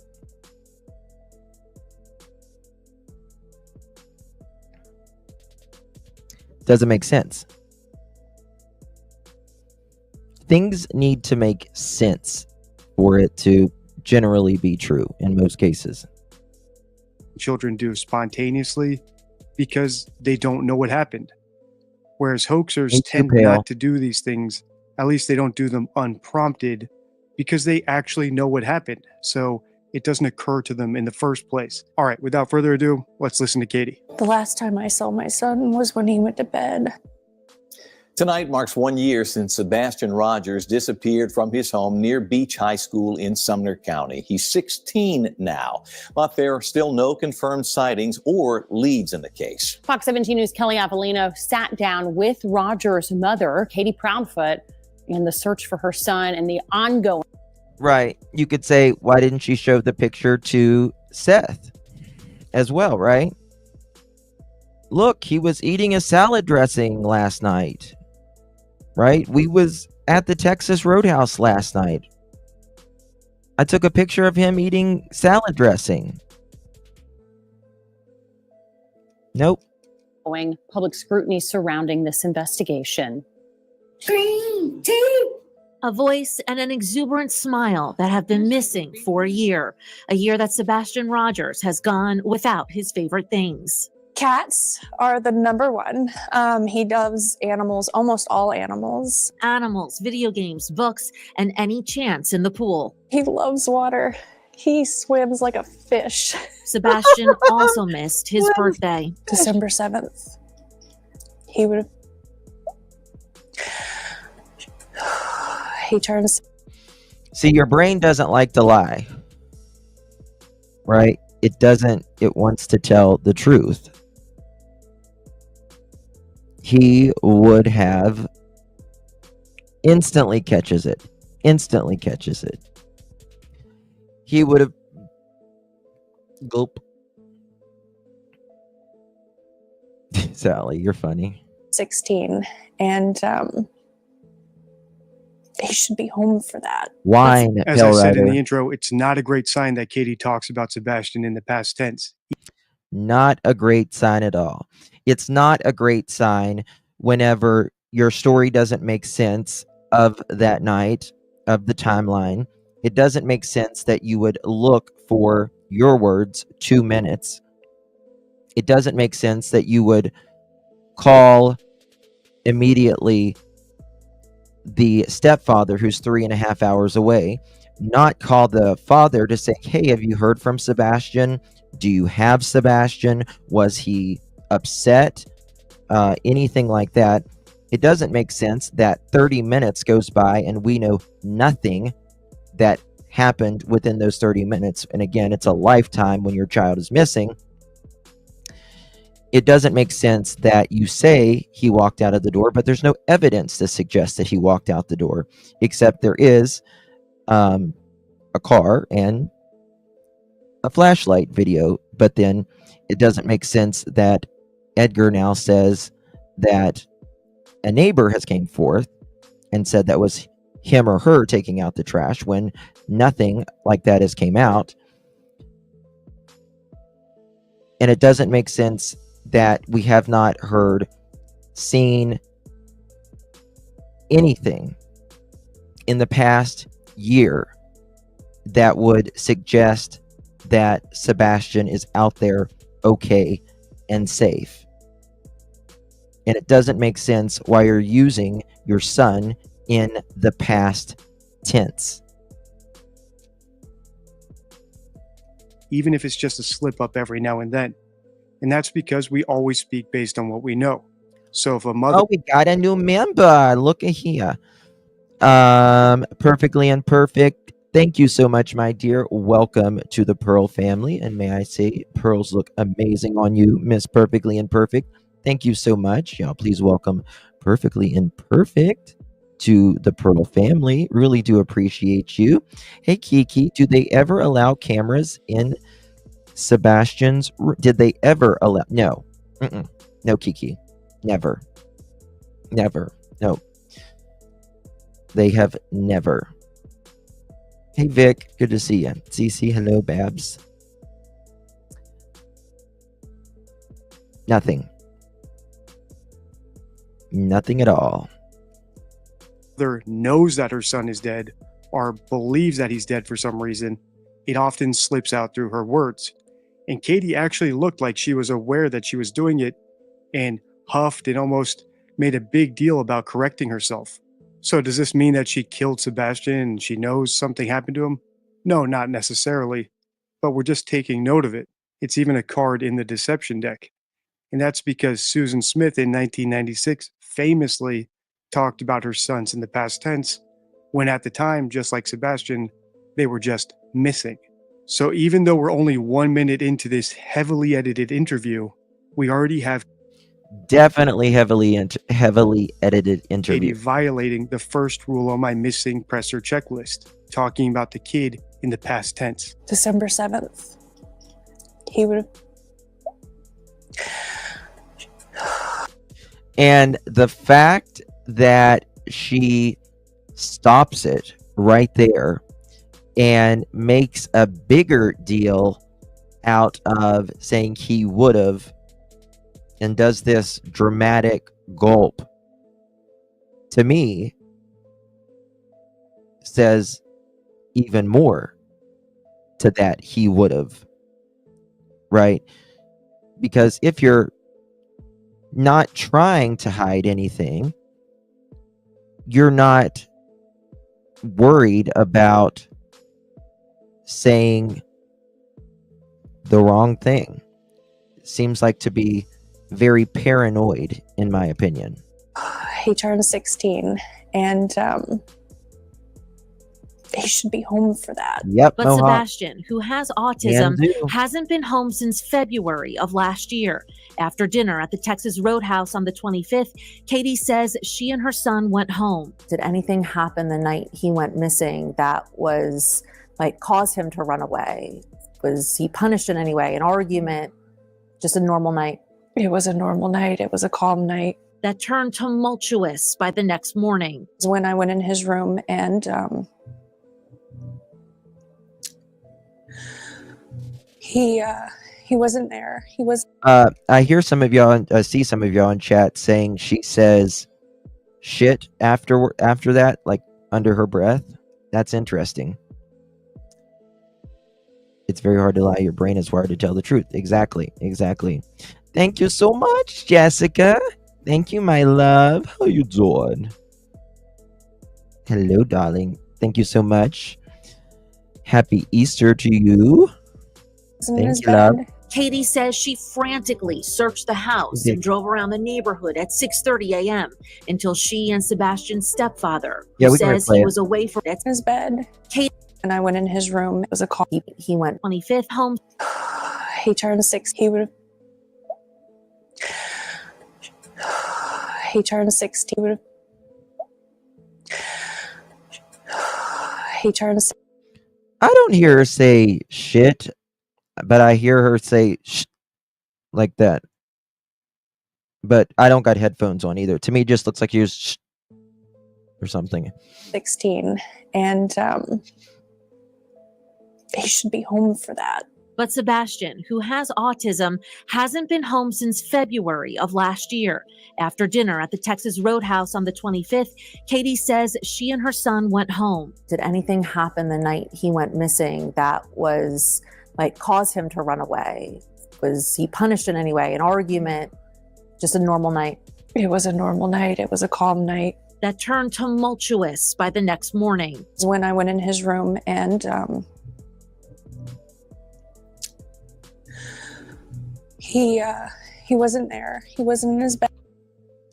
This is, I've said this before. She always says, enunciates, says the same thing, the same pauses when she talks about I went to go in his room and he wasn't there. She always says it the same way. And then she starts to get, that's when tears start generally. Bed. Katie says she frantically searched the house and drove around the neighborhood at 6:30 a.m. until she and Sebastian's stepfather, who says he was away for work at the time, called police. There's lots of problems here, but they really all boil down to one thing, that Katie isn't being cooperative, which is another item on our checklist. In fact, she seems to be going in order of the checklist. And by uncooperative, I mean she's not actually answering the questions that she's being asked, which you'd expect her to do because these are questions that allow her to provide us. I would like to see Dr. Todd Grande, Kiki, Dr. Todd Grande do this. With information to go help find her missing kid. For example, the journalist asked her about the night Sebastian went missing. And what did Katie say? Well, she didn't actually answer the question. Instead, she sat there silently until the journalist asked to provide us with information to go help find her missing kid. For example, the journalist asked her about the night Sebastian went missing. And what did Katie say? Well, she didn't actually answer the question. Instead, that's true. That's true. She never answered the question. She talks about a little bit about the morning. She sat there silently until the journalist hopped in to break the silence and provided the answer for her. It was the journalist who said, well, was it a normal night? And then Katie repeated that answer. Moreover, the one other detail she provided, that it was calm, is vague, which is another thing that liars typically are. Steve did it. Steve analyzed them with From Truth to Lies on Chris's. They're vague because if they have a co-conspirator, they need to line up their stories together. So they don't want to give too many Go over that again if you concrete want. details because they might tell different stories and It get was exposed. amazing. Or they just never thought of the details in the first place. Finally, Katie did another thing that was uncooperative and a hallmark of liars who are trying to conceal information. She told us what she didn't see in Sebastian's bedroom instead of what she did see. For example, were the bed sheets tussled like someone had pulled him out of bed? Or was the bed neatly made like he'd never actually crawled into bed that night? Was the window open? Was his door open? Was the light switch flicked on like he'd brazenly left in the middle of the night? Or was it flicked off like he tried to sneak out? We don't know. All she told us is what she didn't see. Again, does this mean that she's guilty? No, not necessarily. But by this point, I've been analyzing them for a year. And I think that Katie does know what happened to Sebastian, even if she doesn't know exactly where he is right now. I won't rehash my full theory here, but I'll link that video at the end of this one if you want to check it out next. Okay, let's keep listening. Days later, investigators combed through a landfill 2 hours away, still saying they had found nothing. There is no evidence to support foul play is involved in the disappearance of Sebastian. But at this point, you don't rule it out? We're not ruling anything out. For the next year, any activity involving Sebastian's case would fuel droves of online followers and even a restraining order against one YouTuber. There were quite a bit of people that were, sending some very threatening and hateful messages to us. What would you say to those people? Just stop. Fox 17 News sent the Sumner County Sheriff's Office, the lead agency in the investigation, a list of questions in anticipation of this story, including asking if there are any new leads, what kind of evidence detectives have vetted, and if investigators still believe there is no indication of foul play. Sheriff Eric Craddock responded in an email saying, "This is an active and ongoing investigation. We continue to work with our state and federal partners. We will continue to seek a resolution in this case." What do you believe happened to Sebastian?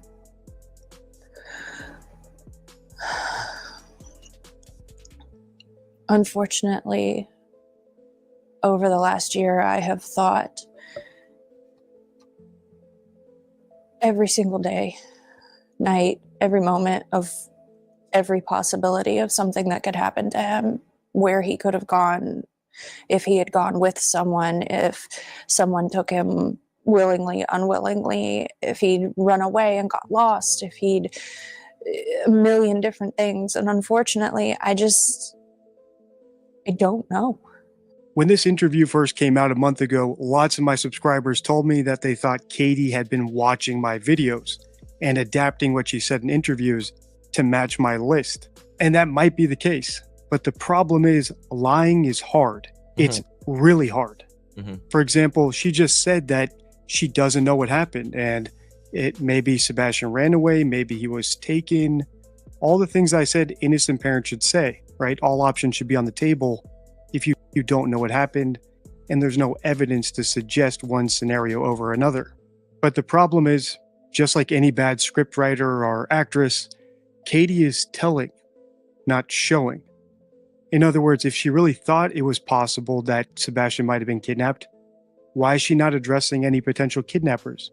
She's on TV right now. Katie never addresses him through the camera either, saying something like, "Sebastian, if you're out there, dial 911. Mommy and daddy are looking for you." So when I say lying is hard, that's what I mean. Acting is easy. Faking body language stuff is easy. Actually writing the script for something that you're not actually experiencing is very hard. It is very hard because you don't know. You think you have planned for everything, writing a script, but in fact, you haven't. You haven't. That's why they constantly have to readjust. That's why their stories continually change. That's why they're always adjusting their sales. And therefore, you get multiple stories, or they are pandering to that one question at the specific time when someone asks them, but then later someone asks them something else and the two don't mesh and it doesn't make sense. You cannot continually adjust your sales so to speak, and answer one question this way, it's just not going to work. It's never going to work. And that's when you know that something is wrong here. Even blockbuster movies with multiple scriptwriters, continuity, proofreaders, etc., still have plot holes. Unfortunately, I don't know. But Katie and a private investigator she retained believe this piece of surveillance video taken the night that Sebastian went missing could be a lead in the case. 1217, a couple 100 yards away, there's a figure. The Sumner County Sheriff said the video has no relevance to the case, but the Proudfoots aren't dismissing it until the identity of the person is confirmed by investigators. Unfortunately, any possible break in Sebastian's case has gone nowhere. No child goes poof. He's somewhere. Sebastian's father, Seth Rogers, has also endured a year without his son. Sebastian, son. Seth brought in a team offering their own reward of $347,000. That's on top of the FBI's $50,000 reward. To stop looking is to give up hope. Hope that's still evident among volunteer searchers. I'm not going to stop. Missing signs and ribbons in Sebastian's favorite color. And God, right now we're seeking you to reveal the truth to us. Katie says detectives searching for that truth left no question unasked. Lie detectors. Yes. For yourself and my husband. Which Katie says they passed. We don't know what investigators say about the test, but Katie says they have searched her home. You wouldn't take the lie detector test from Nancy Grace, the head of FBI Washington Division, head polygrapher of the FBI Washington Division, that is.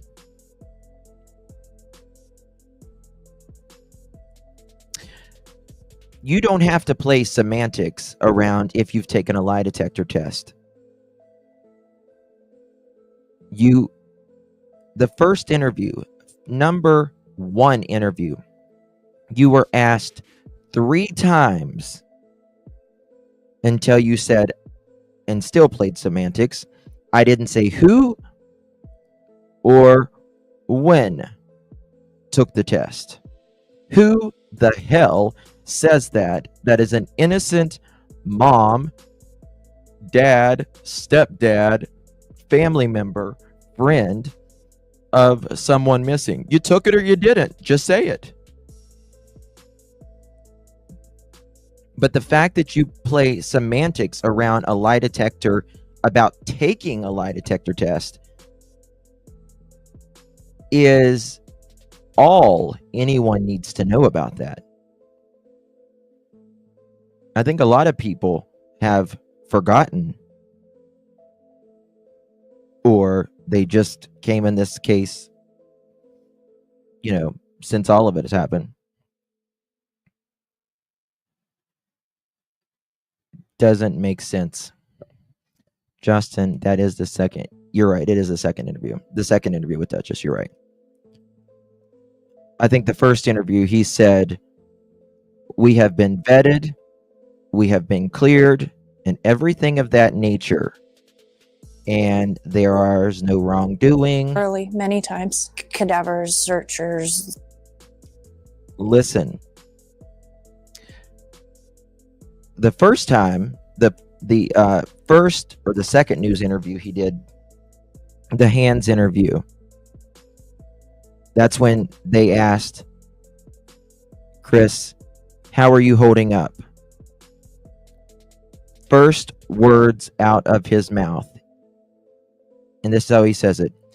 It's rough, and the people keep, doing this and doing that, and woe is me. Nothing about Sebastian right there. It was all about me.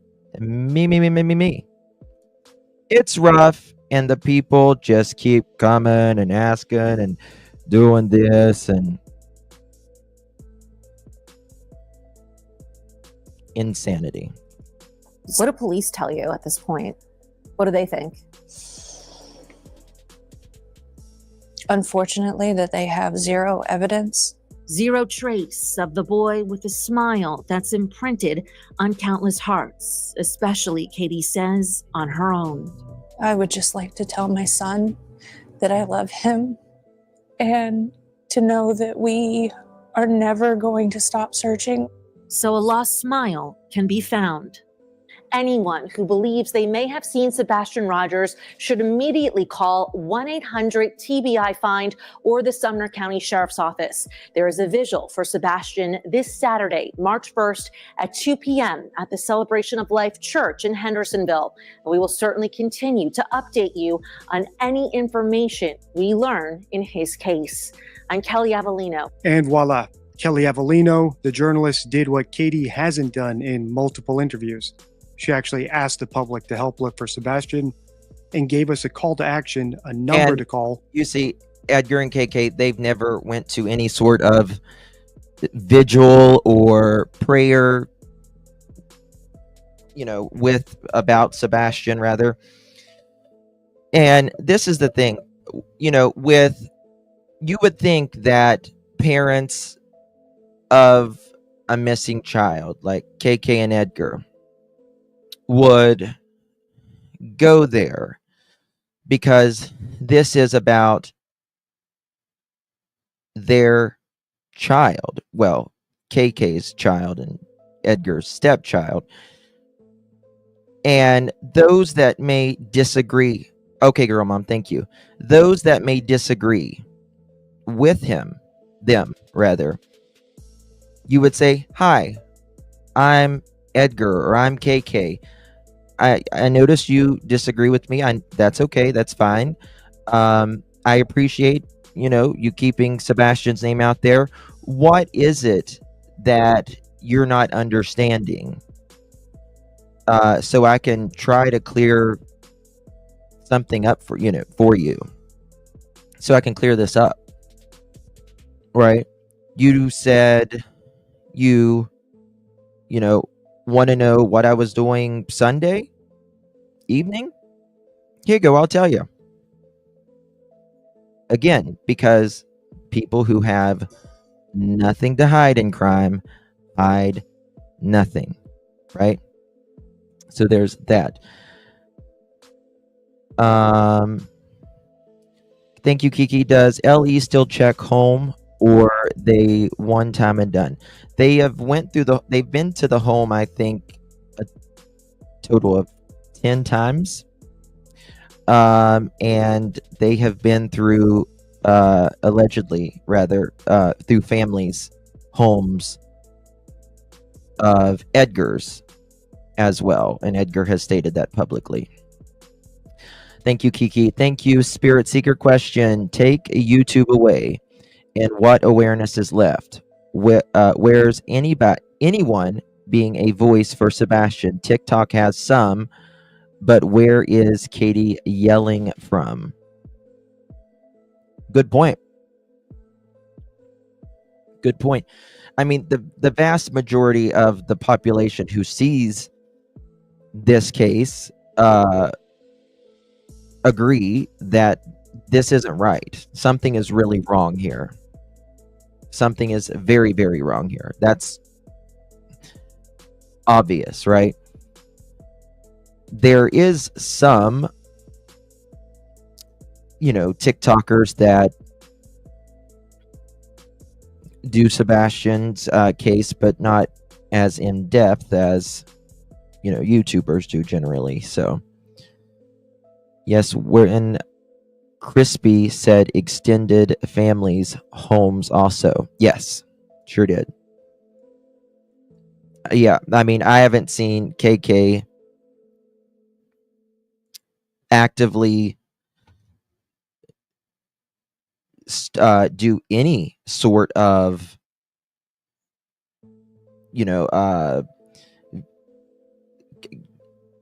hasn't actively done anything on her own to search for her son. not a vigil, not a get together, not a bake sale, not anything.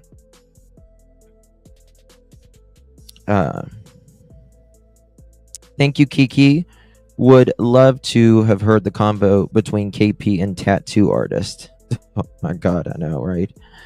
That was no, it's not normal. It's not normal. Let's see here. Let me just show you something right here. This. Are we done with this video? We're almost done If with we this do video. spot him. And since my audience is so smart, I know you're probably thinking, hey, DD, didn't Katie just address Sebastian? Well, not really. Once again, it's showing, not telling. First of all, it wasn't spontaneous. It looks like the journalist asked her, what would you say to Sebastian if you could talk to him? And then that was asked. It wasn't how brought she up answered. spontaneous. Yes. She didn't look into the camera and address Sebastian directly. She said, I would tell him. It's the difference, for example, between saying, I love you, and saying, hey, tell my kid that I love them. Only one is a direct address. Finally, I saved my most granular point for last.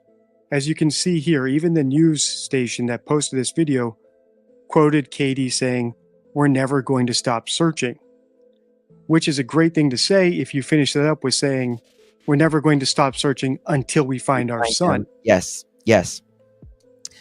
Yes, yes, yes, yes. That is, I noticed that as well. Never stop searching is not a finale. There's no end to that. We're just always going to search until you find him. We're going to find you, Sebastian. Mom is right here. I am doing everything I can daily. I'm not sitting in a camper 3.5 hours away because you could be anywhere, son.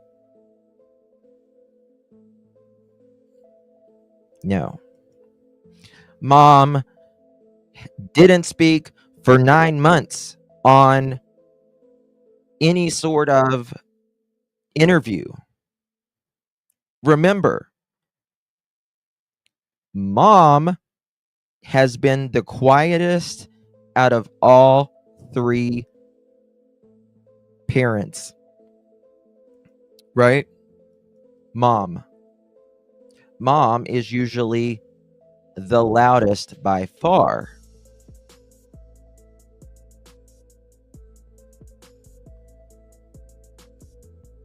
So, thank you, Kiki. That's very sweet of you saying. All right, Taylor, thank you so much, my love. Happy Easter to all blessings. Let's find all the missing people. Thank you so much, R. Taylor. I love you long time. Really do appreciate that very, very much. Because that would imply that you know he might be out there to be found. If you simply say that we're never going to stop searching, that's a different story. That sounds more like OJ, who said he's never going to stop searching for Nicole's actual killer. Or any other. Yes, and I've thought about that as well. OJ Simpson said he was never going to stop searching for Nicole Brown Simpson's killer. And when did he ever start? You know, saying something is one thing. Doing something is a whole other. A number of proven hoaxers we've analyzed on the channel who say they're never going to stop searching for the real culprit or their missing kid. Or in the case of Scott Peterson, his missing wife and kid. Want more Sebastian Rogers? Let me know by liking, commenting, and sharing this video. Until next time, stay true. Well, Spirit Seeker says, and Chris says, we won't get to Katie because it's his job to protect the family. Whatever that means, nobody wants to get to her. We want to hear her voice for her son. And this is the other thing I said earlier, Spirit Seeker. If you might have not been here then. Why do you have to protect a mother who says nothing to hide, and she's just speaking honestly, right, about her son's disappearance. So why does she need protection? From what? From what? People just want to know. People have questions. People have questions. And that's it. Let me show you this real quick. This is a mother. And then now I fast forwarded to 18, and I feel like I have the power and the victory over him. See, you don't see Beth saying, oh,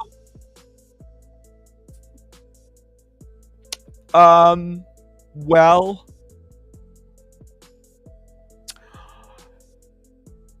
so maybe. You don't see her doing that. There's nothing to hide. She had nothing to do. When your child is missing, you can talk 975 miles per hour. There's a lot to say. Because all he's going to hear is that jail cell door slam. Hold on. Let me show you this. He's a double murderer. So it feels very, I mean, that's like a weight is lifting, because we definitely came full circle to shift roles. So it feels very good. How over the years, not only have you had to deal with your own grief, but you were, desperate for answers. We had this main suspect, and in the meantime, while you pushed and pushed, another young woman died. That must be devastating for you, as hard as you were trying to get him put away. Yes, because in 2005, I knew that he was responsible for her disappearance. I did not know that, of course, anything that we know today, but I knew that he was definitely involved in her demise of her one way or the other. So that was in 2005. Aruba let him go. 2010, I had him, Aruba, let him go freely to Peru and bludgeon a second young girl to death. So I'm thinking, I did everything I could in 2005 and 2010 to stop him, but Aruba did nothing besides be complicit with him and let him go. So, that's why I feel like I can live with my decision that I got the answers that I wanted, even though, yes, it came with a plea agreement, but I did everything I knew to do to stop him in the beginning. You got the confession that you wanted. You know now what he says happened. And does it give you what you thought it would, all these years that you've wanted to know those questions, that you wanted to have those questions answered? It gives me more than what I thought I was going to have. And I never thought about it just being over. I can't find it, but we'll get to it. It's all right. I'll get to it in a little bit. All right. So now we're going to do a little something. This is called COPO, right? COPO.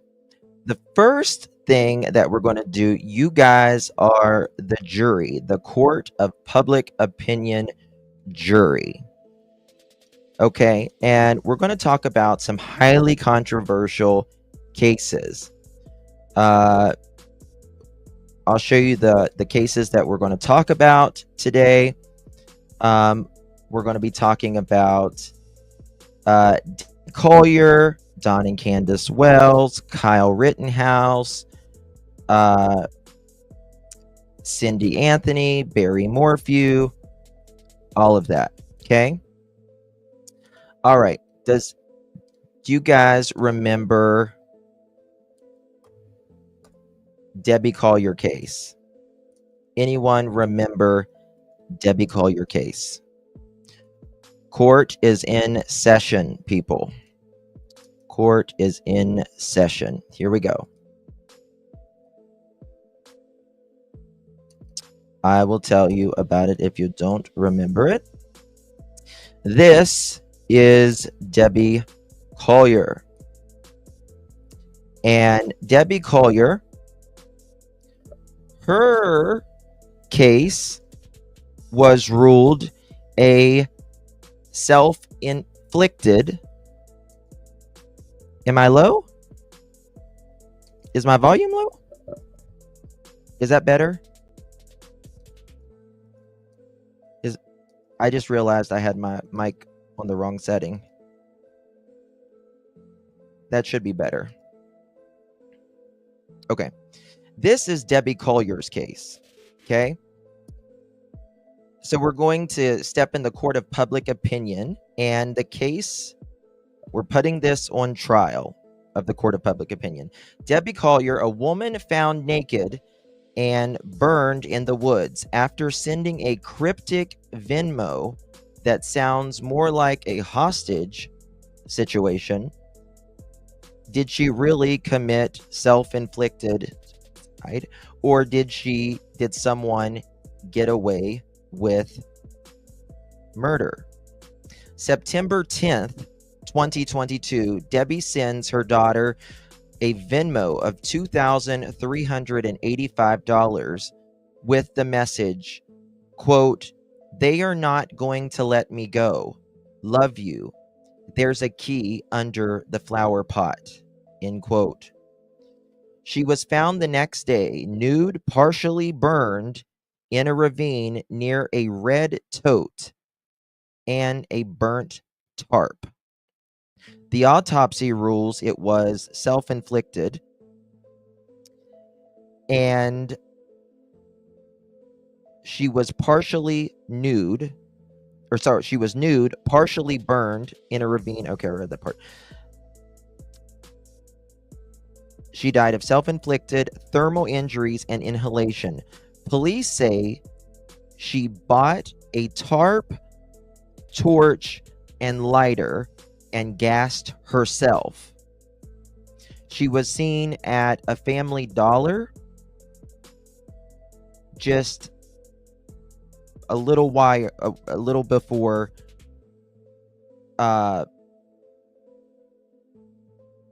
she allegedly drove to the area and allegedly did this to herself. The cops say there was no signs of foul play. Case closed. But then you got to listen to this. Why would anyone burn themselves alive? The Venmo message sounds like she was being held hostage. Remember, she sent her daughter $2,385, and it says, "They're not going to let me go. Love you. There's a key under the flower pot." Her family, especially her son, does not believe it was a suicide. The scene looked too dramatic, too deliberate. She booked a spa day just before all of this. Who schedules a facial if you're planning to light yourself on fire? So let's pause here. What do y'all think about this? Let me know. Type guilty if you think she did this to herself. And if you think someone staged this, type no. Guilty if you think someone staged your death, and type no if you believe this is self-inflicted.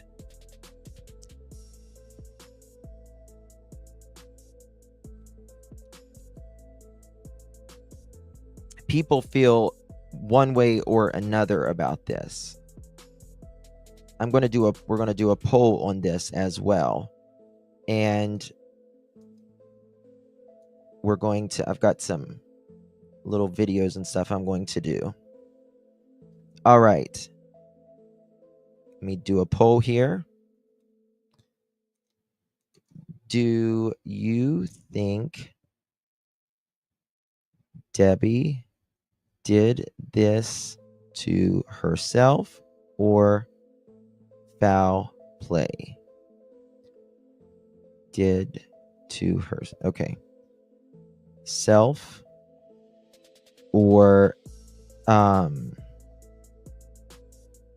foul play.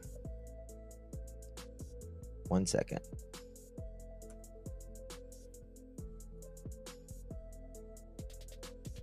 All right, here we go. Now I'm going to drop you guys have 2 minutes. The jury convenes right now. The jury is in session.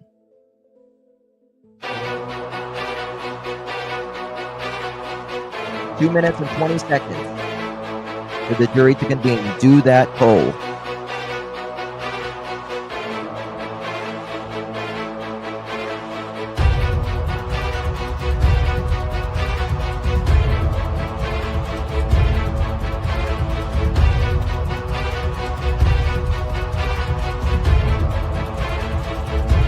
We don't know.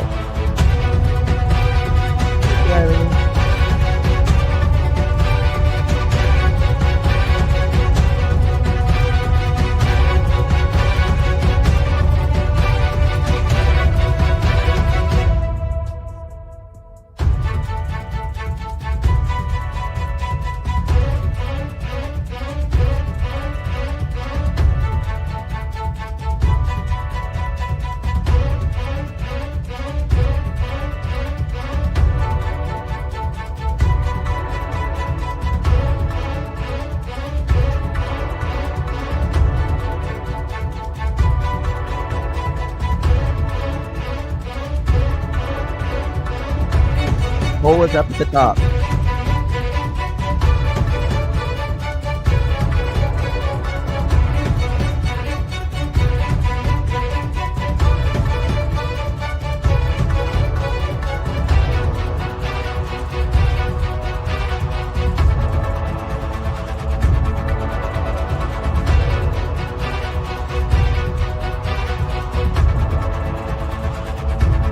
Right about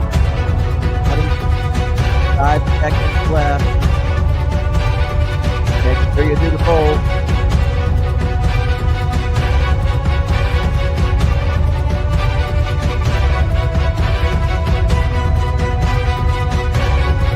Yes, the tape was off. Allegedly. But people feel a certain way about this.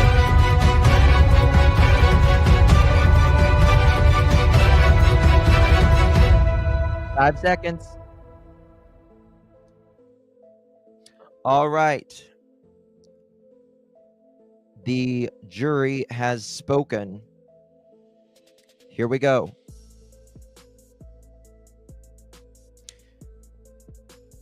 The jury has deliberated. 92% says foul play. 7% says self-inflicted. 254 votes. There we go. So, guilty.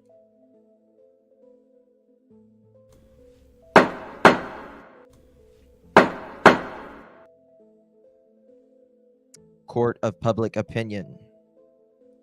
That's the court of the public opinion.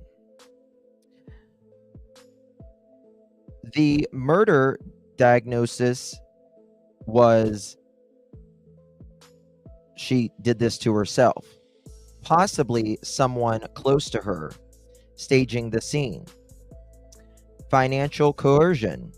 Was the Venmo payoff a payoff to silence or protect someone? Self-sacrifice. Unaliving herself with a message. She wanted to send a mysterious, lasting final note. We never may know the truth, but the case is closed. But our court has ruled that they believe foul play. So in the court of public opinion, it is foul play. Thank you for being part of the jury. If you're clutching your pearls over this one, hit the like button and subscribe. Okay, I vote for someone else did a Venmo transaction. Well, we have another one.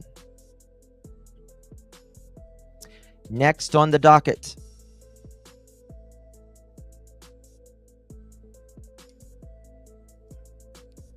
Don and Candace Wells.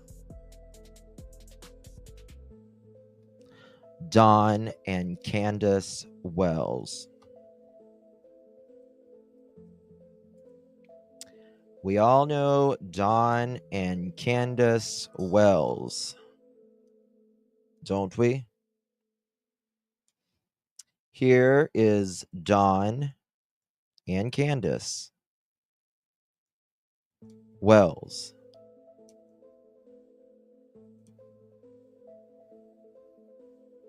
Don and Candace Wells. Now, they are the parents of Summer Moon Utah Wells, who has been missing nearly 4 years now.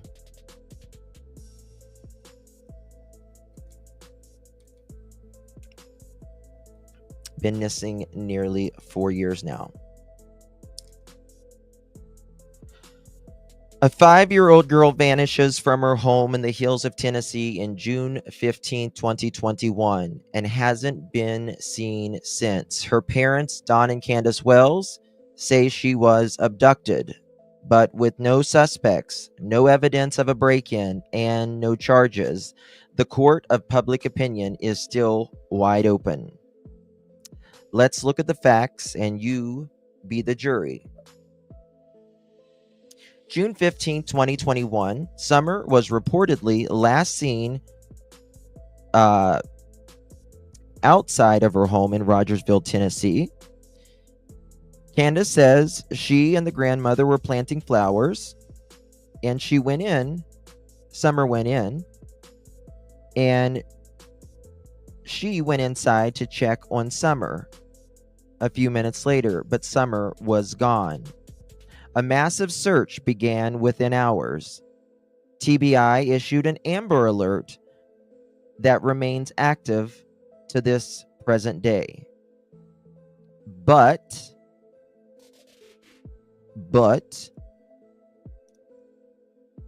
no scent trail picked up by dogs.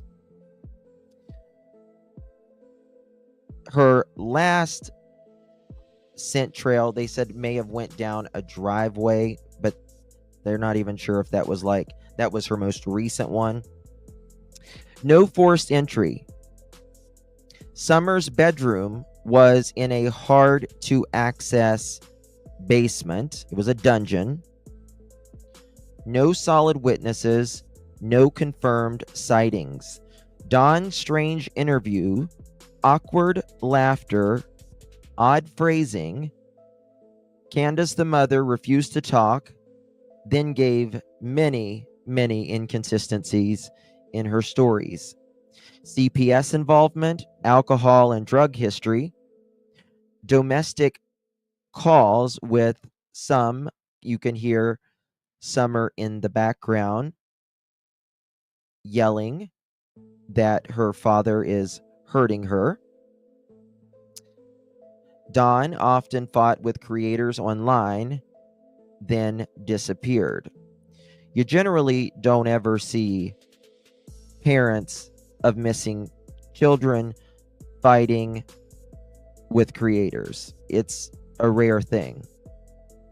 They generally don't have time for it.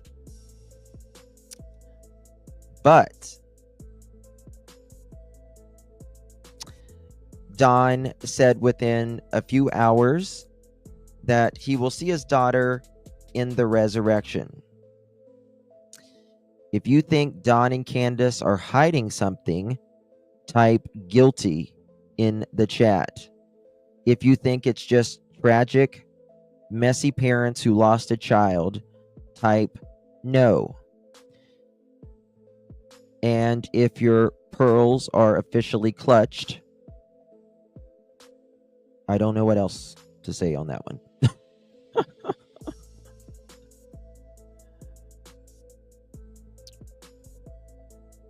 There's a few theories on this one. a few theories.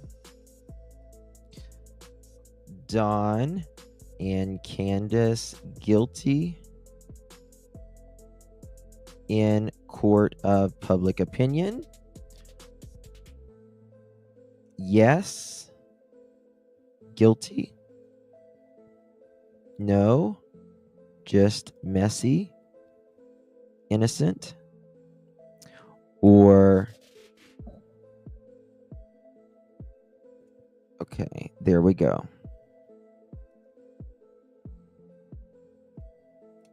All right. Guilty in life.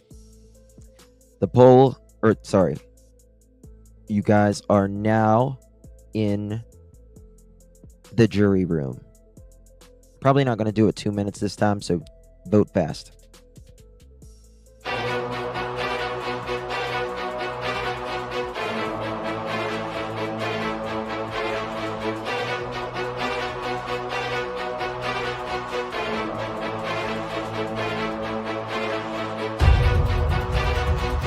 Then that would be guilty, Mohawk.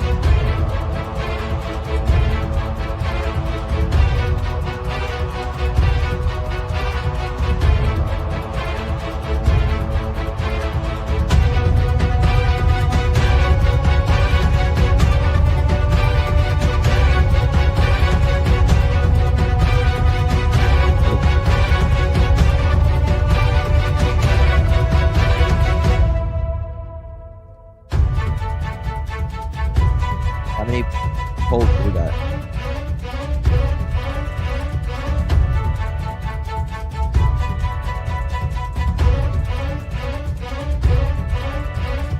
All right, guys, let's do the 250 votes. Vote, vote, vote, vote on the top of your screen there.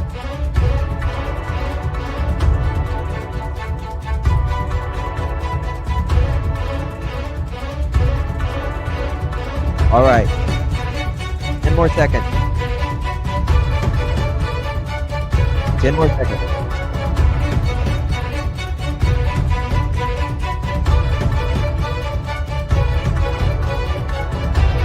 Just 1 second left.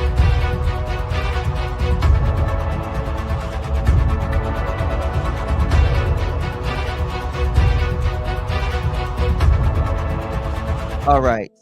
So let's see. The jury has convened. And I'm going to get a gavel and all that stuff too. I'm going to get a robe because I like robes. Yes, guilty 95%. No, 4%. They're just messy parents. In the court of public opinion, 95% say guilty.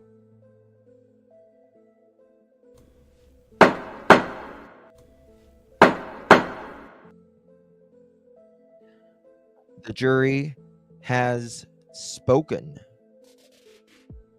Justin, we could do this every Saturday. Yeah, it's going to evolve. We're going to evolve a little bit. We'll get a little more fancy and stuff. I'm just trying it out right now. I think Candace left Summer at home with the boys, and she either got into drugs and OD'd, or she wondered. I don't think she wondered at all, personally. I have a bathrobe. Ginger, I have a bathrobe that I've had literally probably 15 years. And I love my bathrobe, and it is so old and ragged. And my husband was like, one day he's like, why do you walk around in that thing?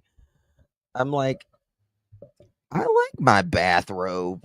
I have a real gavel somewhere. I just don't know what I did with it, but I'll find it. The black fuzzy one. Yes, Mohawk. And he bought me another one that looks almost identical to it.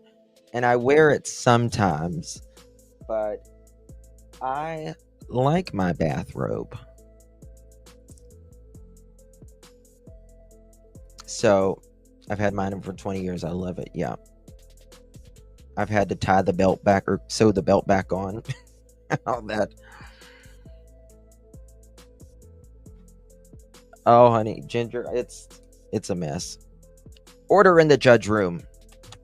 Yes, where is that? Where is it at? Let me see here. Order in the judge room. Yes. Order in the judge room. Order in the judge room. Y'all are getting too messy. I think the parents absolutely, in my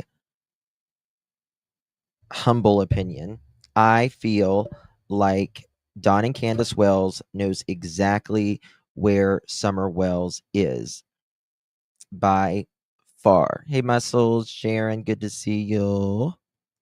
Retha. So, but I feel like until either Don actually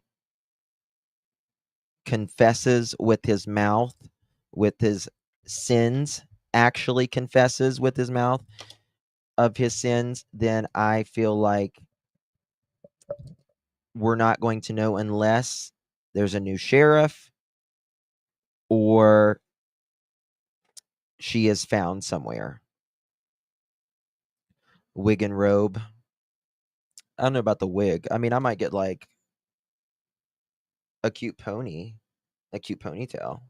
wig, but I'm not getting one of those like Lord Farquaad type.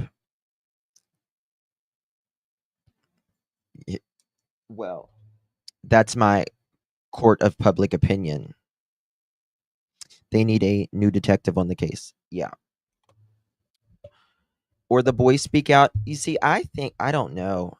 I don't think the boys are going to know much. I think they might know. The powdered wigs, yes. Girl, powder your wig. Settle down, honey. Powder your wig, girl. Settle down. But I will wear my pearls. You're not getting them, Earl.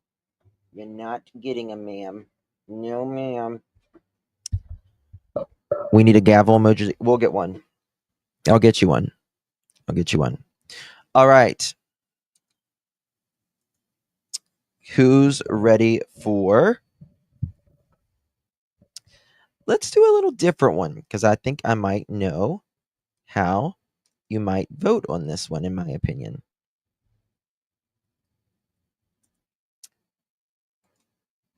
Cindy Anthony. Casey Anthony's mother. You all remember Casey Anthony's mother, right? Cindy Anthony. Now,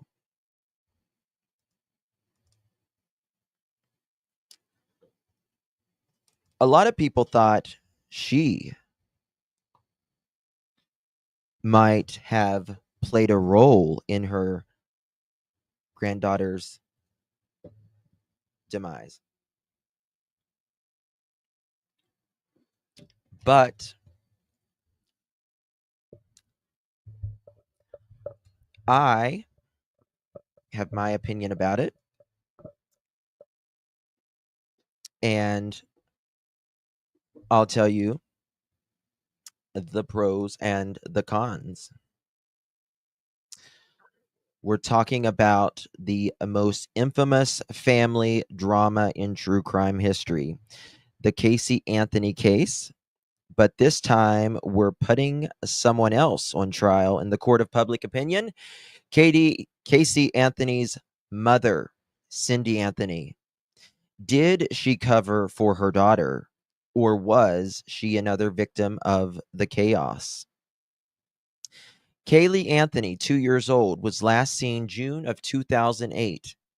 Cindy reported her missing in July after 31 days.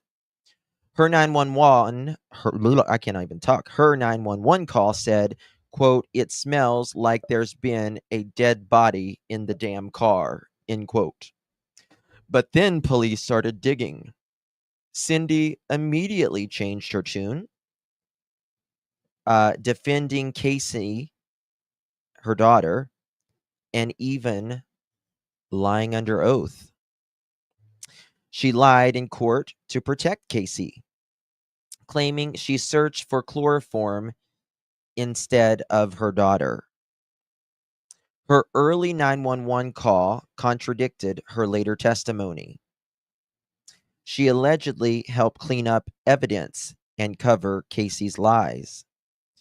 Many believe she was more concerned with public image than truth. Cindy was grieving, confused, and emotionally unstable. If you think she knew more and helped to cover it up, typed guilty in chat. If you think she was just a desperate grandma caught up in a media real life storm, type no in chat.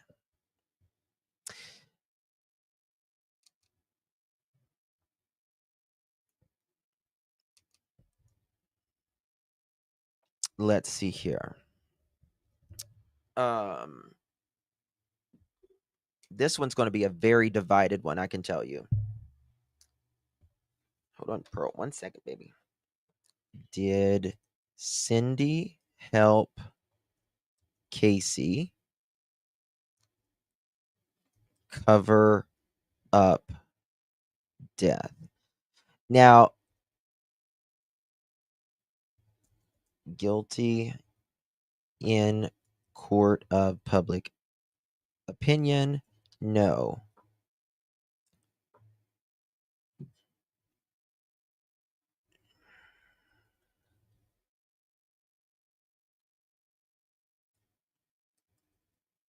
Not. All right. Jurors, you have a mission.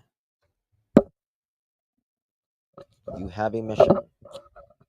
Give me my microphone thing, girl. Casey's father's a homicide. Yeah, he is. Yep.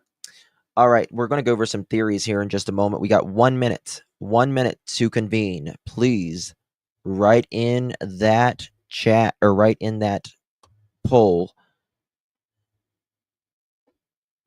The jury room is in session.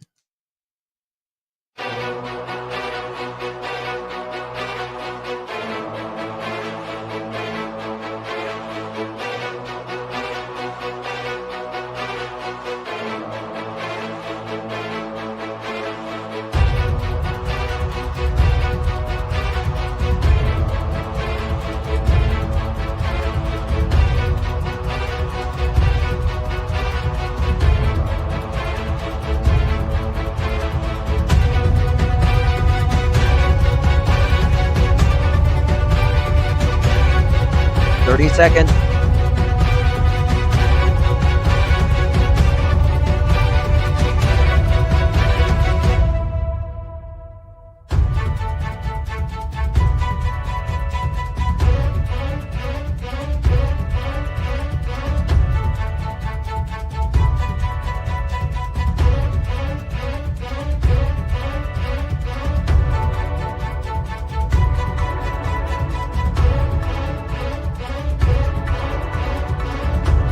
Seconds.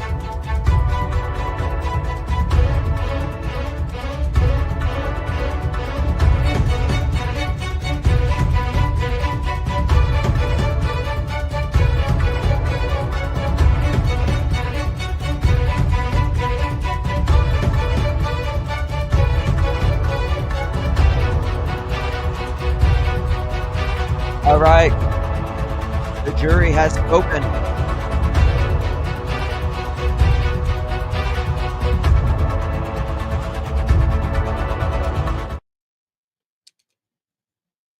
We have a verdict. It's almost a deadlock, I think it was. 54% says not guilty. 45% says guilty. That means Mrs. Cindy Anthony has been acquitted.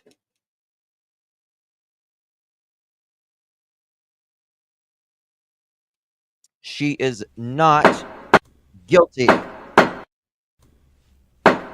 Not guilty. I'll turn it down, Seashell. I don't think she's guilty either. I do. Someone wrote just a minute ago, I think she was in a conundrum. And, those were the days. Those were the days whenever it was a firestorm. It was a firestorm. Do you like it, me and you?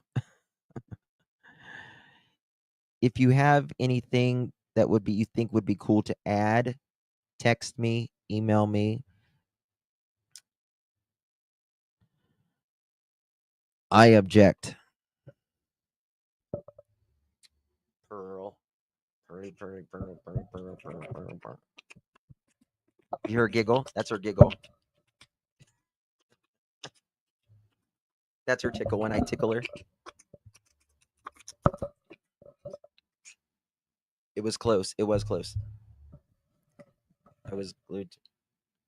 Could you hear? The pic of Cindy. Oh my God, Pearl. Takes me right back. Yeah, I don't think she's was guilty. I think she did, in my opinion, lie on the stand.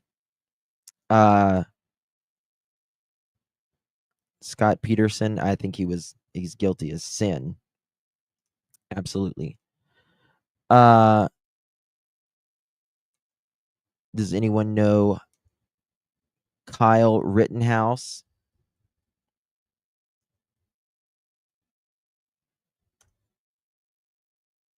Remember Kyle Rittenhouse? Let me show you him. Look at Kyle Rittenhouse. Kyle Rittenhouse. This is one of the most polarizing cases of the decade. Kenosha, I don't know if I'm saying that right. Wisconsin, August 2020. 17-year-old Kyle Rittenhouse shows up at a protest with an AR. And by the end of the night, 2 people are deceased and 1 is in critical condition. He was charged with murder and then acquitted on all counts. But outside the courtroom, the debate never ended. Was it self-defense or vigilant going wrong? Let's get to the court of the facts of public opinion. Kyle crossed state lines into Kenosha during the protest following the police pew-pewing of Jacob Blake. He claimed he was there to protect businesses and offer medical aid. That night, he shot and unalived Joseph Rosenbaum and Anthony Haber and injured Gage Gross Kearns. The prosecution said he provoked violence. The defense argued self-defense, showing footage of him being attacked.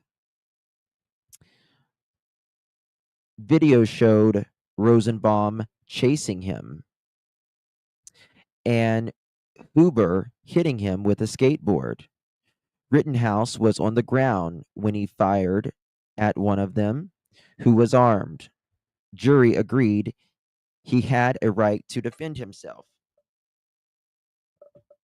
Okay, Mama. He was illegally possessed the pew pew under a Wisconsin statute.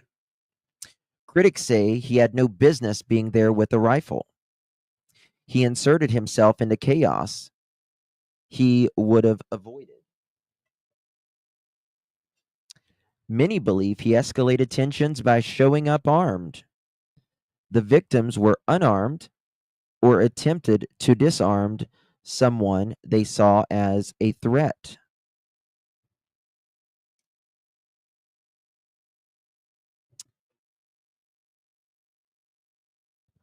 Oh, thank you, Crafty Girl. I have to I actually am getting a new PO box because the PO box or the post office that I go to now, they are closing for a while because a rock came in the back of the post office. Like it came out of the hill. So I'm going to have to get a new post office box. I'm going to hopefully do that in the next few days. That's so sweet of you. All right. So look up Chris Newsom and Shannon Christian. I will. Let me write that down.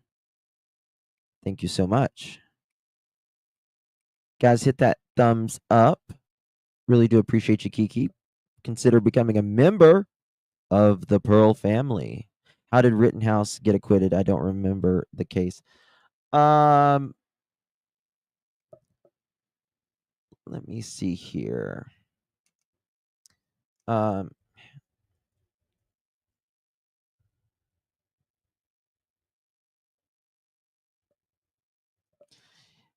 He got acquitted.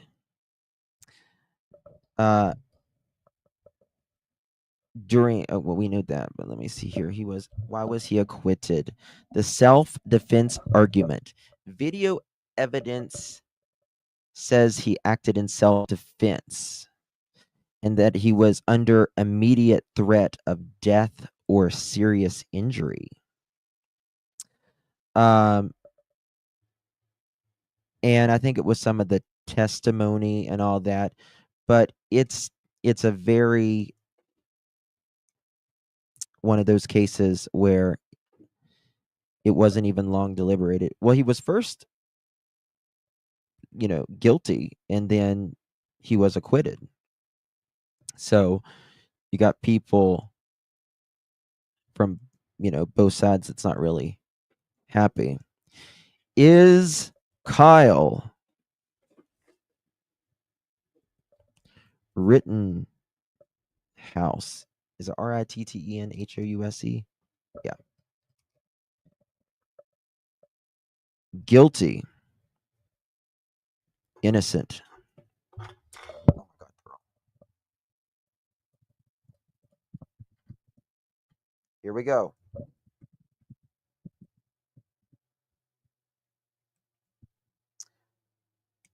The jury is convening. It was all on video. It was all on video. You have 1 minute to convene.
right.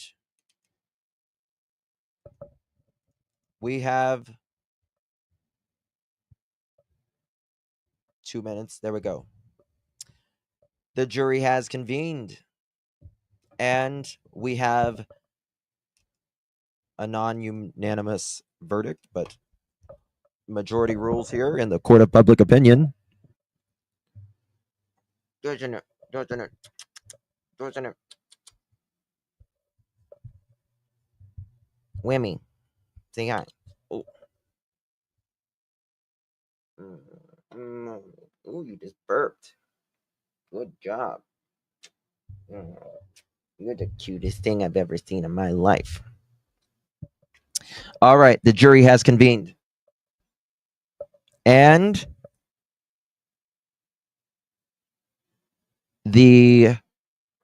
what was the poll? The poll is 54% say Kyle Rittenhouse innocent, 45% says guilty. So, in the court of public opinion, Kyle Rittenhouse is innocent.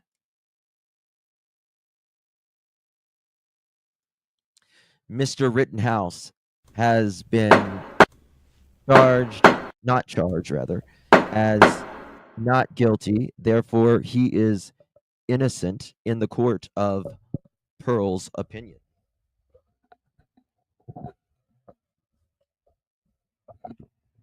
Now, I know that's a tough one.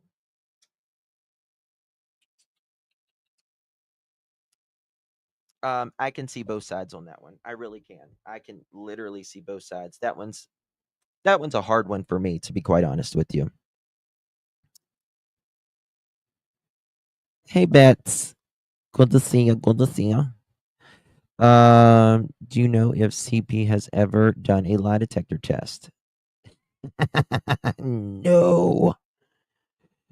No. In my opinion. I think it's a good dichotomy. I think so too. It is a very difficult case. Do y'all remember this one? Let me find it.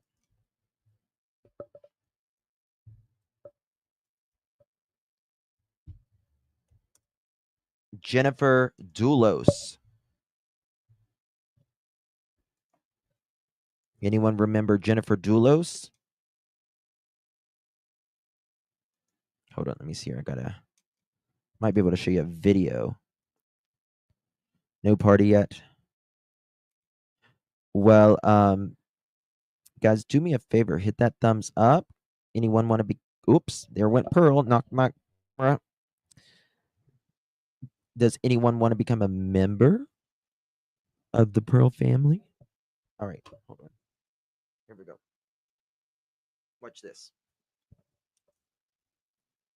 God, it's a long ad. There's new developments involving Fotis Dulos, the Connecticut man charged with killing his estranged wife, found after a suicide attempt. Stephanie Ramos has the story.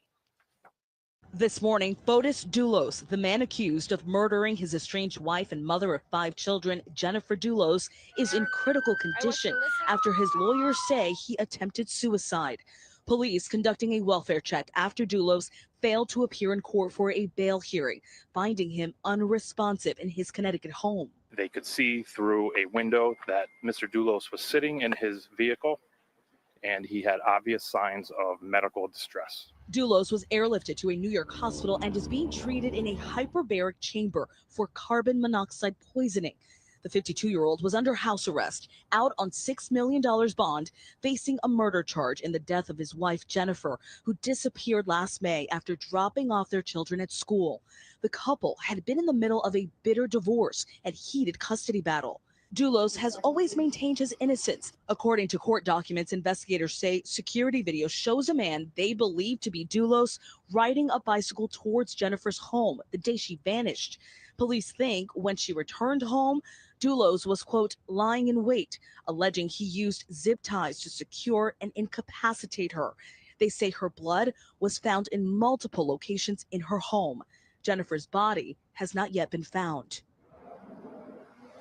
Here at the hospital, Dulos is being treated with specialized oxygen therapy. His girlfriend, Michelle Traconis, and his former civil attorney have also been charged in connection with Jennifer's death.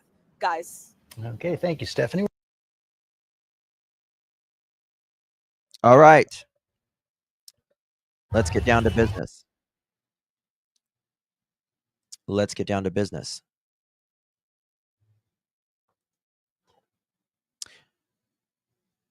This is a missing mother, a wealthy family, and a husband who died before trial.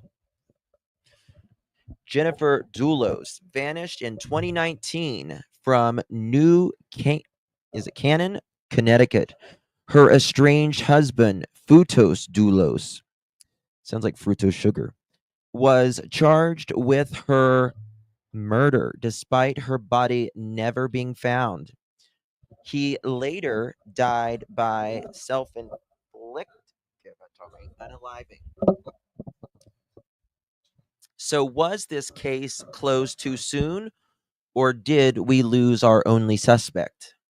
May 24th, 2019, Jennifer drops her kids off at school and disappears. Bloodstains found in the garage suggest a violent assault.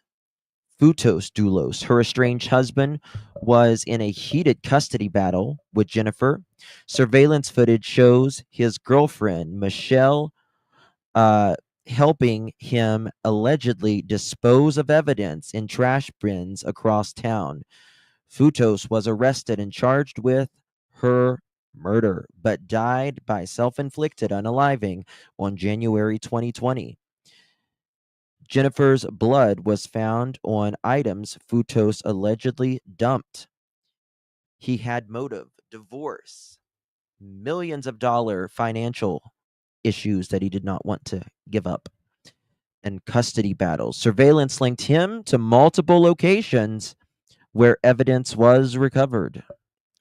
Michelle, his girlfriend, later turned on him, suggesting she was misled.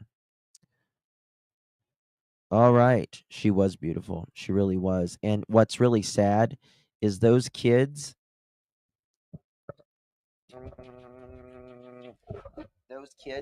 lost mom and dad. Lost mom and dad. All right. Was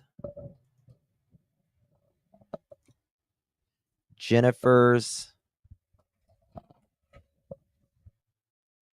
husband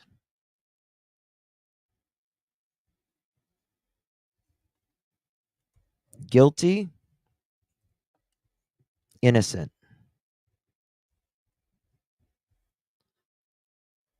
All right. The jury is about to go to their chambers.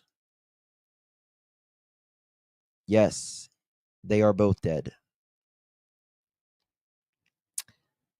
The jury is convening. You have 1 minute.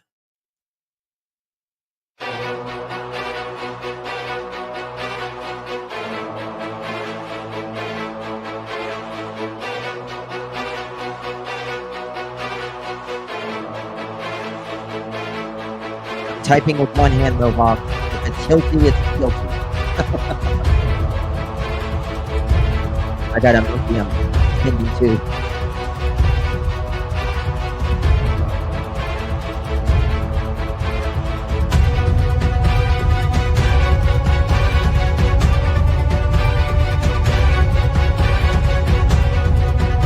Thirty seconds.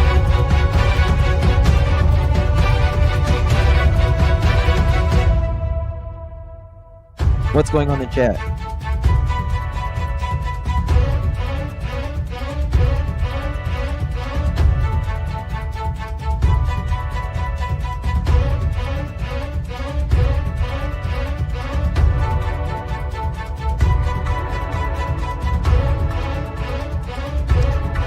No, this is court of public opinion. COPO.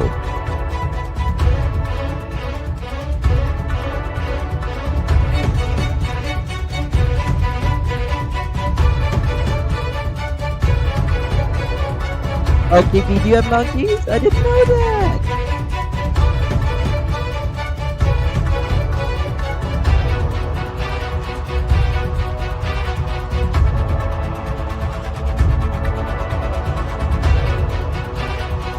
All right. 5, 4, 3, 2, 1. The jury has convened. And we have an answer. We do. Oh, gotcha, Kiki. Gotcha. And I would agree with this verdict of the court of public opinion. 97% says guilty. 2% says innocent. So, in the court of public opinion, we rule guilty. Guilty.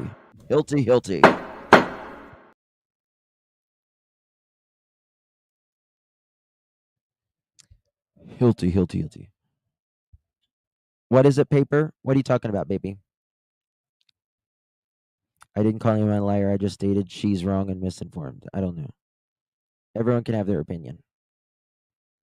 This is just, yeah. Don't argue. Everyone can have their opinion. This is the court of public opinion. Opinion. We're not a real jury here. That's right. All right.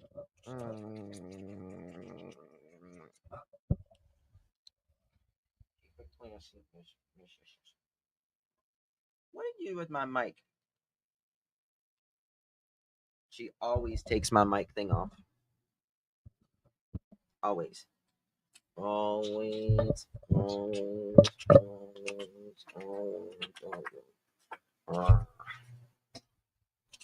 Let me tickle you. Let's listen to you. Let's hear. Listen to you giggle. Oh, you're so good. Justin, Google AR-15 and tell us what it says. Why? Why would I Google that?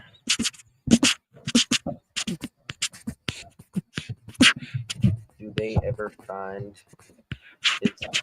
No, they never found her. That's what they are debating. Oh, okay. Oh,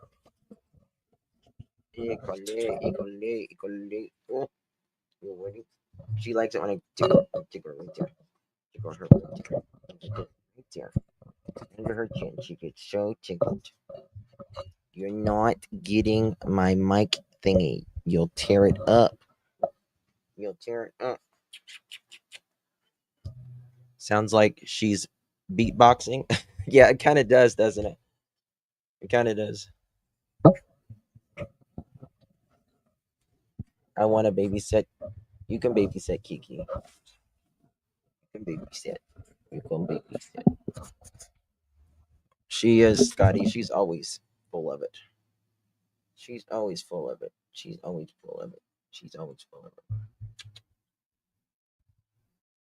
Oh, you want to kiss me? You want to kiss me? Mommy, Sita. She's grooming. Oh, thank you. Thank you so much.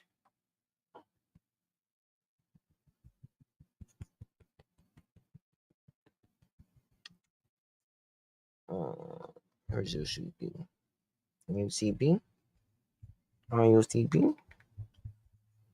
Oh, oh, oh. Here's your good mommy. Using her. Okay, I'll scratch right there. She may have something to say. She's always got something to say. She's ready for the party. Yes. Oh.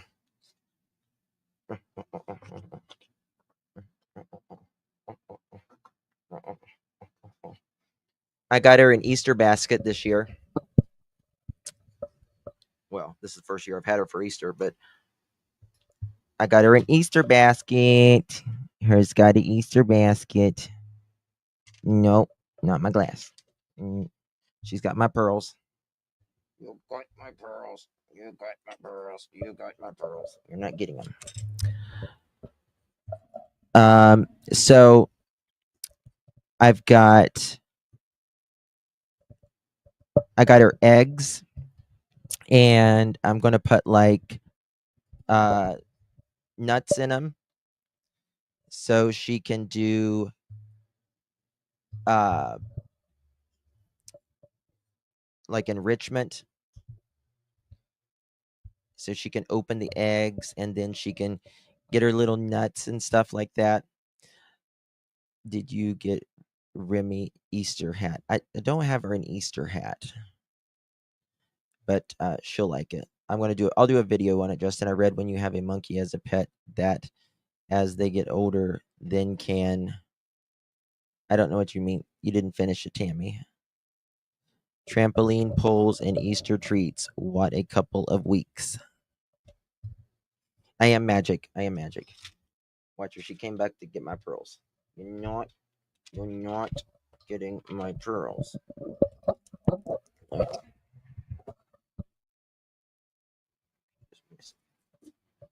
No. Is court adjourned? No. Doesn't have to be. Video her, Justin, with the basket. I am. I got her trampoline up. I need to go to Lowe's. I wonder if Lowe's is open tomorrow.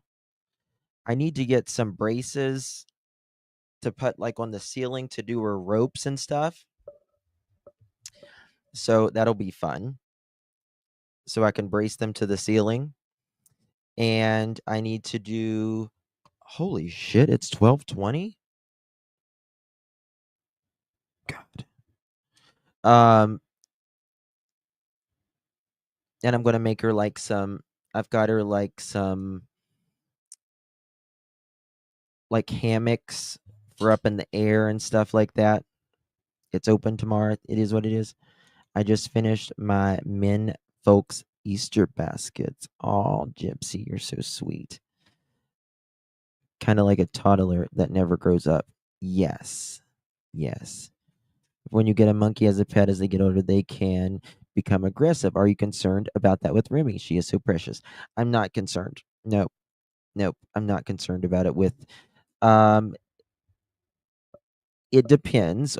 really depends on how you treat them, and it depends on how you discipline them, and it depends also on the type of monkey, how much you're with them, and if you choose to get them fixed or not.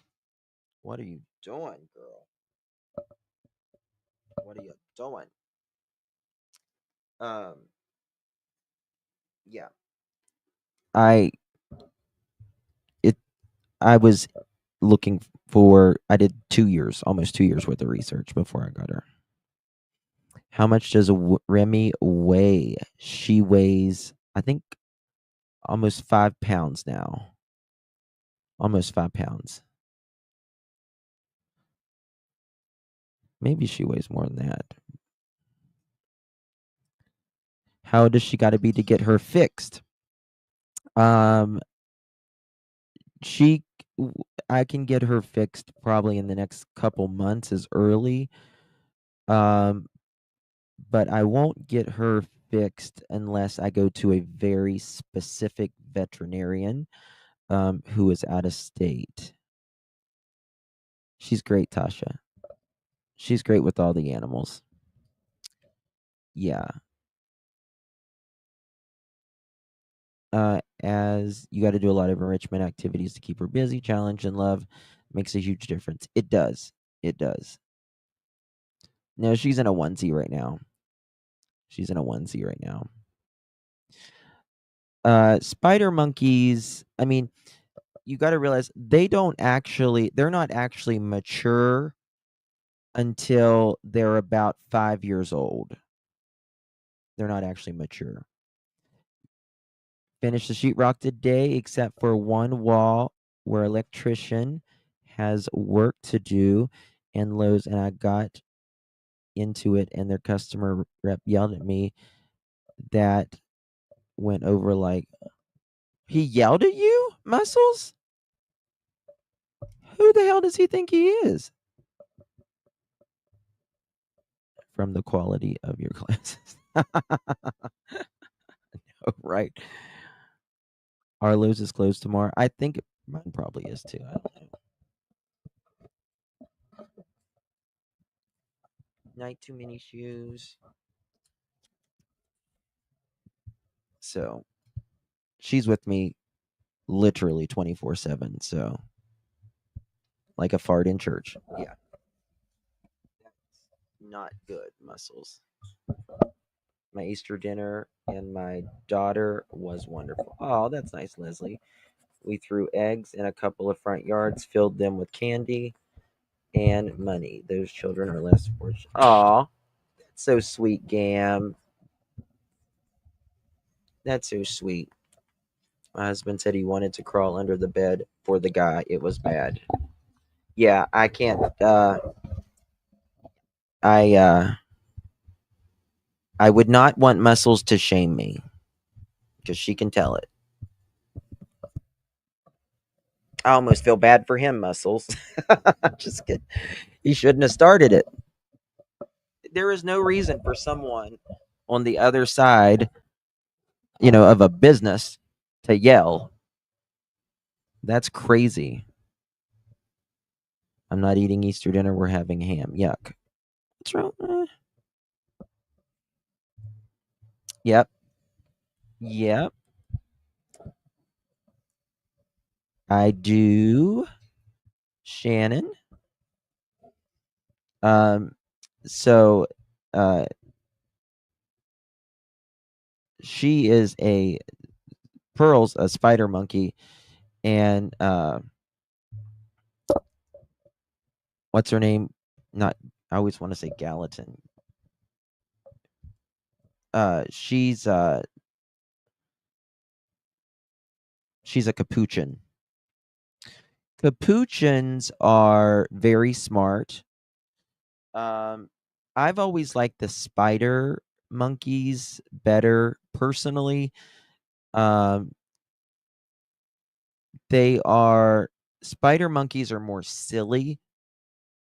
They're more like a comedian, and capuchins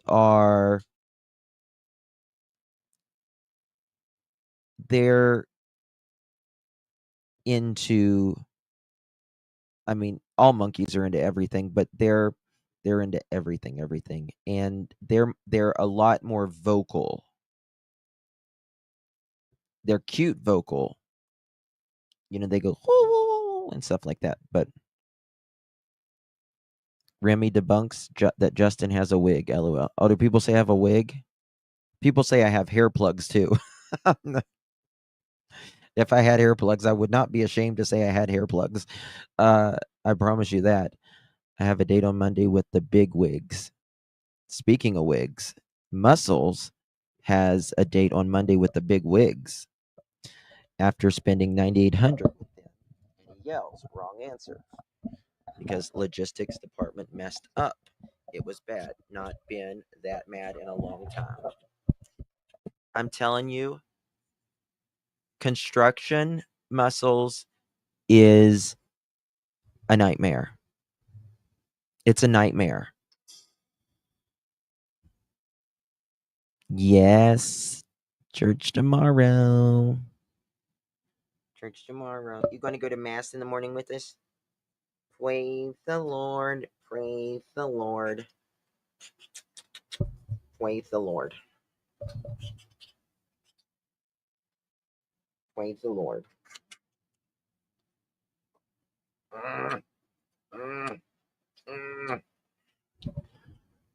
You want a monkey? Well, Kim just do your research, and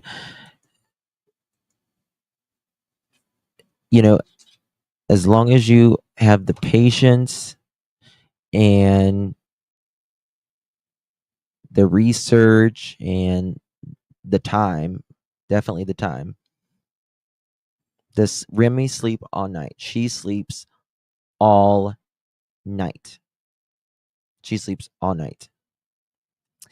Angel Mama, I grew up in a very, very, very religious family. Very religious. Think of the Bush family. Like, that's my family, kind of, sort of. Like, they're very religious. There's several pastors in my family, and they're very. I came out like, hey, how y'all doing? That was fun. It's probably why you're so polite. Oh, I don't know about that, but thank you, baby kisses. More like a pastor family, plenty of them. Yeah, I have 4 pastors in my family. Kiki, my husband is a pastor. Is he? I am technically a pastor. I'm an ordained minister. If you want to get married, I'll marry you. Oh, thank you, Angel Mama. It's very kind of you. I'm human, like anybody else. We're doing big steaks tomorrow. That sounds good. How do you like your steak muscles? I like mine not over medium. I like mine medium well. I'm going to say my eggs. I can, Eileen. Yep. I'll do it, Michelle. Medium well. Yeah, that's how I like mine as well. But I don't like a huge, thick steak. And I like a steak. I would rather have a steak with fat on it as well. I like fatty steak. Done for me. Medium rare. I can do medium rare.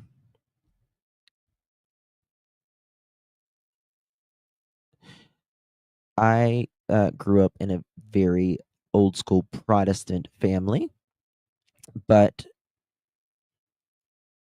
I now go to a Catholic church. I'm not really Catholic, but that's the church I go to. My husband says I like mine still mooing. I think the fat's good.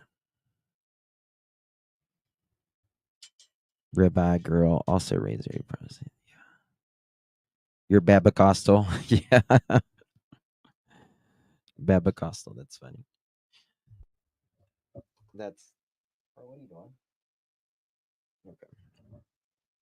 Okay, now I want steak. You know what? You know the steak I like.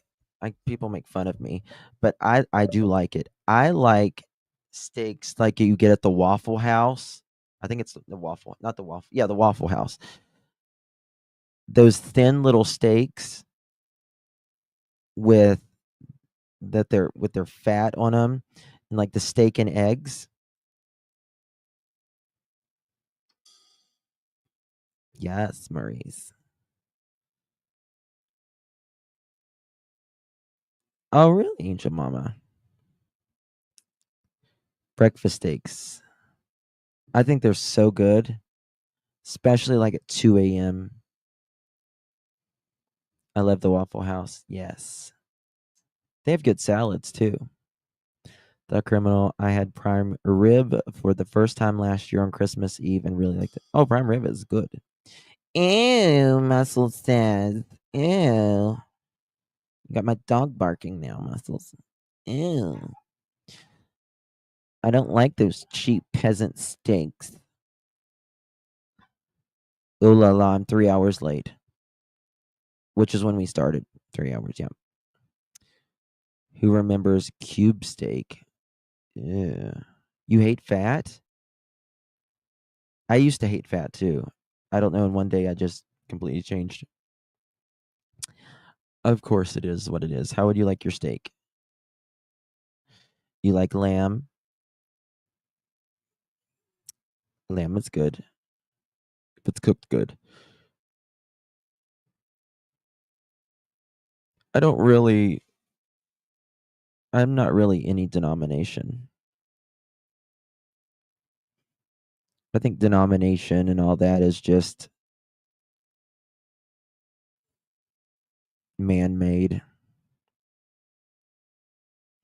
Ribeye medium rare or pinka medium rare. I like the fat.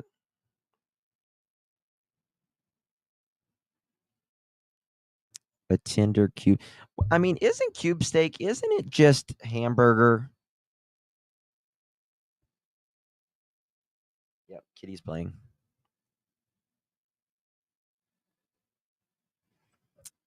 I'm denomination buzz tonight. Lulu. Kitty. I like pork chop fat. Watch her. Watch Pearl. She's going to give her hell. Watch. Pearl. Watch her. They're going to fight. She's going to pull her tail. There you go. She just pulled her tail. Bitch, get out of here. Watch her. Remy, get on a rider like a pony. See, andale. I'll get your little cowgirl hat on. Andale, andale. Mother kitty. Mother kitty. Pearl. Pearl. Come on. Let's go. I love pork chop fat. I don't eat pork. I don't eat pork. A lot of people in my family didn't eat pork growing up, and I still don't eat it to this day. It was against our religion, I guess.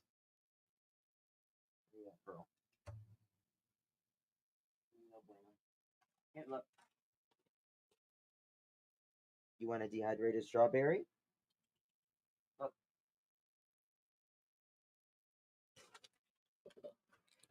Pork is your favorite? No. Christian Ulala. Some Christians don't eat pork, just like all Jews and Muslims don't either. It was considered an unclean meat. So if I eat bacon, it's like turkey bacon. I don't think Catholics eat pork, do they? We have Jewish family members. Yeah. I like sauerkraut and pork. My grandma used to make sauerkraut and the beef wieners. Pork is my least favorite meat. I've had like pork like a few times in my life. Turkey bacon is best for you. Yes, we Catholics eat pork. Deep mystery. I'm in the kitchen making banana pudding because I'm not supposed to be. Everyone's asleep. Oh. Bro, you're going to knock the lamp over. Scrambled eggs and wieners. Ooh, never heard that. I love cabbage rolls. I want some cabbage rolls, thought criminal. I love they're such a bitch to make, so I don't make them. I just whine about them until someone makes them.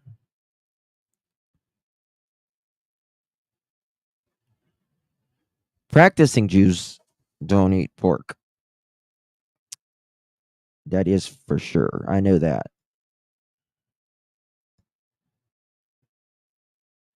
Yeah, hobo, take care of yourself, baby.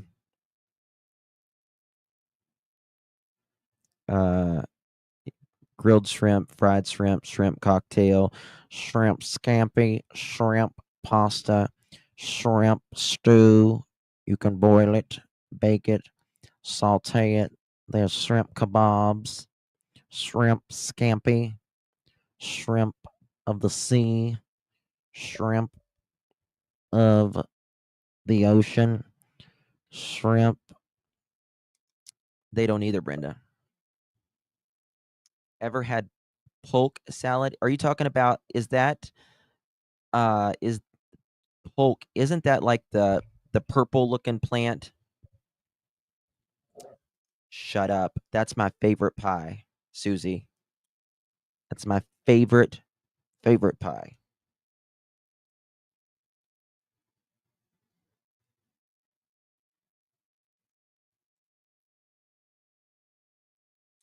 Shrimp is regarded as a scavenger, not even by many Christians. That is true. You're not supposed to eat crab. They are the cockroach of the ocean, and lobster. And really, the only thing I eat out of, like the only seafood I eat is lobster, crab legs, and shrimp. That's it. And hush puppies. I love a good hush puppy. Have you ever ate key lime pie in Key West? I have. I'm not going down the rabbit hole on what. Yeah, I'm not either. It's tasteless. That's the Old Testament, anyways, right? Shrimp is good. Shrimp is good protein. Good protein, no carbs or hardly any. I don't think you're saying carbs. I love wilted lettuce. That's my favorite thing of the summer, Leslie. We call it wilted lettuce. That's my favorite thing during the summertime. I love a hot summer evening with the wilted salad or the wilted lettuce. It's amazing. So simple and it's so good. Meat and Friday during Gypsy.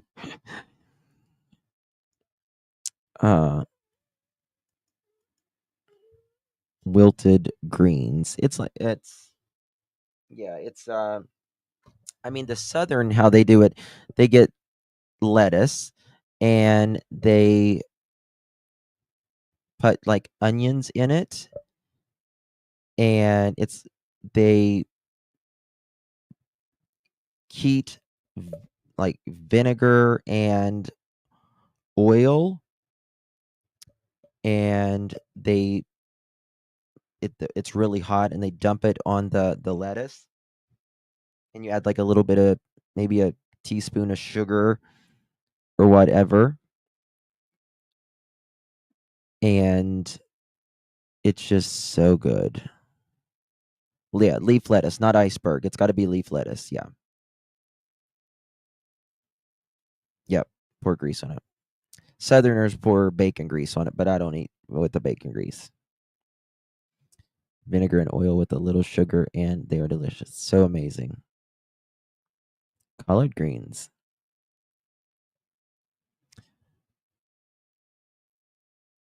I don't hardly eat collard greens, but I like it if someone else cooks it good. Hold on. You have to oh god, there it went. There went my computer. You have to try what? Grilled romaine salad? Oh, I need to look that up. Grilled romaine salad. Grilled romaine salad. Ooh.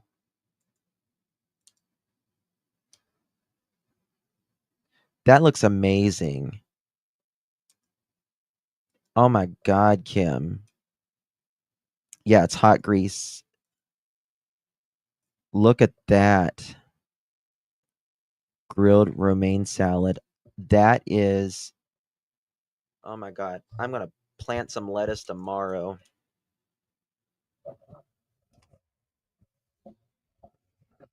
Lettuce, it doesn't take that long. I don't care for meat. Some people like meat, some people don't. You're making that, Ginger? I'm going to make that too. That looks really refreshing. I've never heard of that. Sammy, this is when I eat. I don't eat during the day. I want to eat at 2:00 in the morning. Everyone else does, but I don't like it. I'd rather eat at night. I hated dandelion salad. I've never tried it. Chicken avocado salad today. Yum. I always wanted to go to Australia for their lobster. They're huge. My favorite seafood, crab and lobster. Same, Maurice. Same. Had pizza earlier, so I'm good. I mean, there's a lot of things in the wild you can eat. I think dandelions is supposed to be good for your liver. Do you like dandelion tea? You like dandelion tea? Pearl will eat dandelions probably, but we don't have any dandelions in our yard. So I don't know. Get her some maybe. Chili mud crab here is amazing. Never heard of it. Do I like blackberries? I love blackberries. I can make the best blackberry cobbler that ever blackberried a cobbler. I'm telling you, I can make the best blackberry cobbler. People always they're like, "Will you make a blackberry cobbler, please? Please?" I'm like, "Yes, I will." And I make it out of a cast iron skillet. Oh, it's so good. And we eat it with uh vanilla bean, old fashioned vanilla bean ice cream. So good. And it's very easy to make. Very easy to make. You just make the batter and you put the blackberries in the pan. Pearl. I like lamb too, Sped. My son puts blackberries with peanut butter on a sandwich with yogurt. That sounds good, Babs. Desert turtle loves dandelion, and my neighbor has a turtle too, and she's constantly looking for like little weeds and stuff for him. Peach cobbler. A lot of people love peach cobbler, but I think I've only tried. I'm not a big peach cobbler person. Not a big peach cobbler person. Blackberry, yes, please. And like I put sugar on top of it, on the very top, and it creates like a hardness to it. I don't know. What is it? Rhubarb crumble. I love peaches, but I'm not sure about a peach cobbler. Ever heard of sun tea? Oh yeah, I've made sun tea. Yep. I've made sun tea. I love peach tea and raspberry tea. I love hibiscus tea as well. Yeah, like a candy coating. Yeah, that's what I'm looking for, Sammy. Yeah, it's so good. Gotta have a peach cobbler Alamo. Yes. Yes. Dutch babies oven pancake. Never heard of that. Nostalgia, remembering making rhubarb pie with my mom. Yeah. Or watched her say would've. The first time I ever heard this, I heard her say would've. Oh, really? Yeah. She said it. Is sun tea when you leave it out in the sun, brew it. Yeah.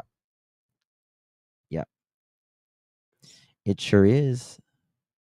Has to be fresh peaches. I am country, but I've never had rhubarb pie. Cast iron skillets rule the universe. Yes. Much better than the toxic crap that we buy, any other time. Here. You want your Here. You want this? You want this? Oh, God, Pearl. Okay. All right, y'all. I've been on here for 3.5 hours.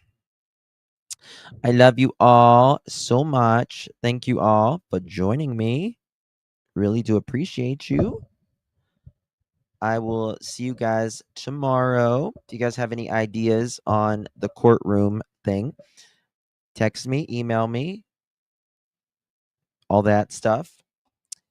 Get some rest, everyone. I can't believe it's 1:00. Happy Easter. It's Easter already. I got to get her basket and stuff. So, all right, guys. Love you. Long time. Mwah. Get some rest, everyone. See you tomorrow. All right, guys. Good night. Bye-bye.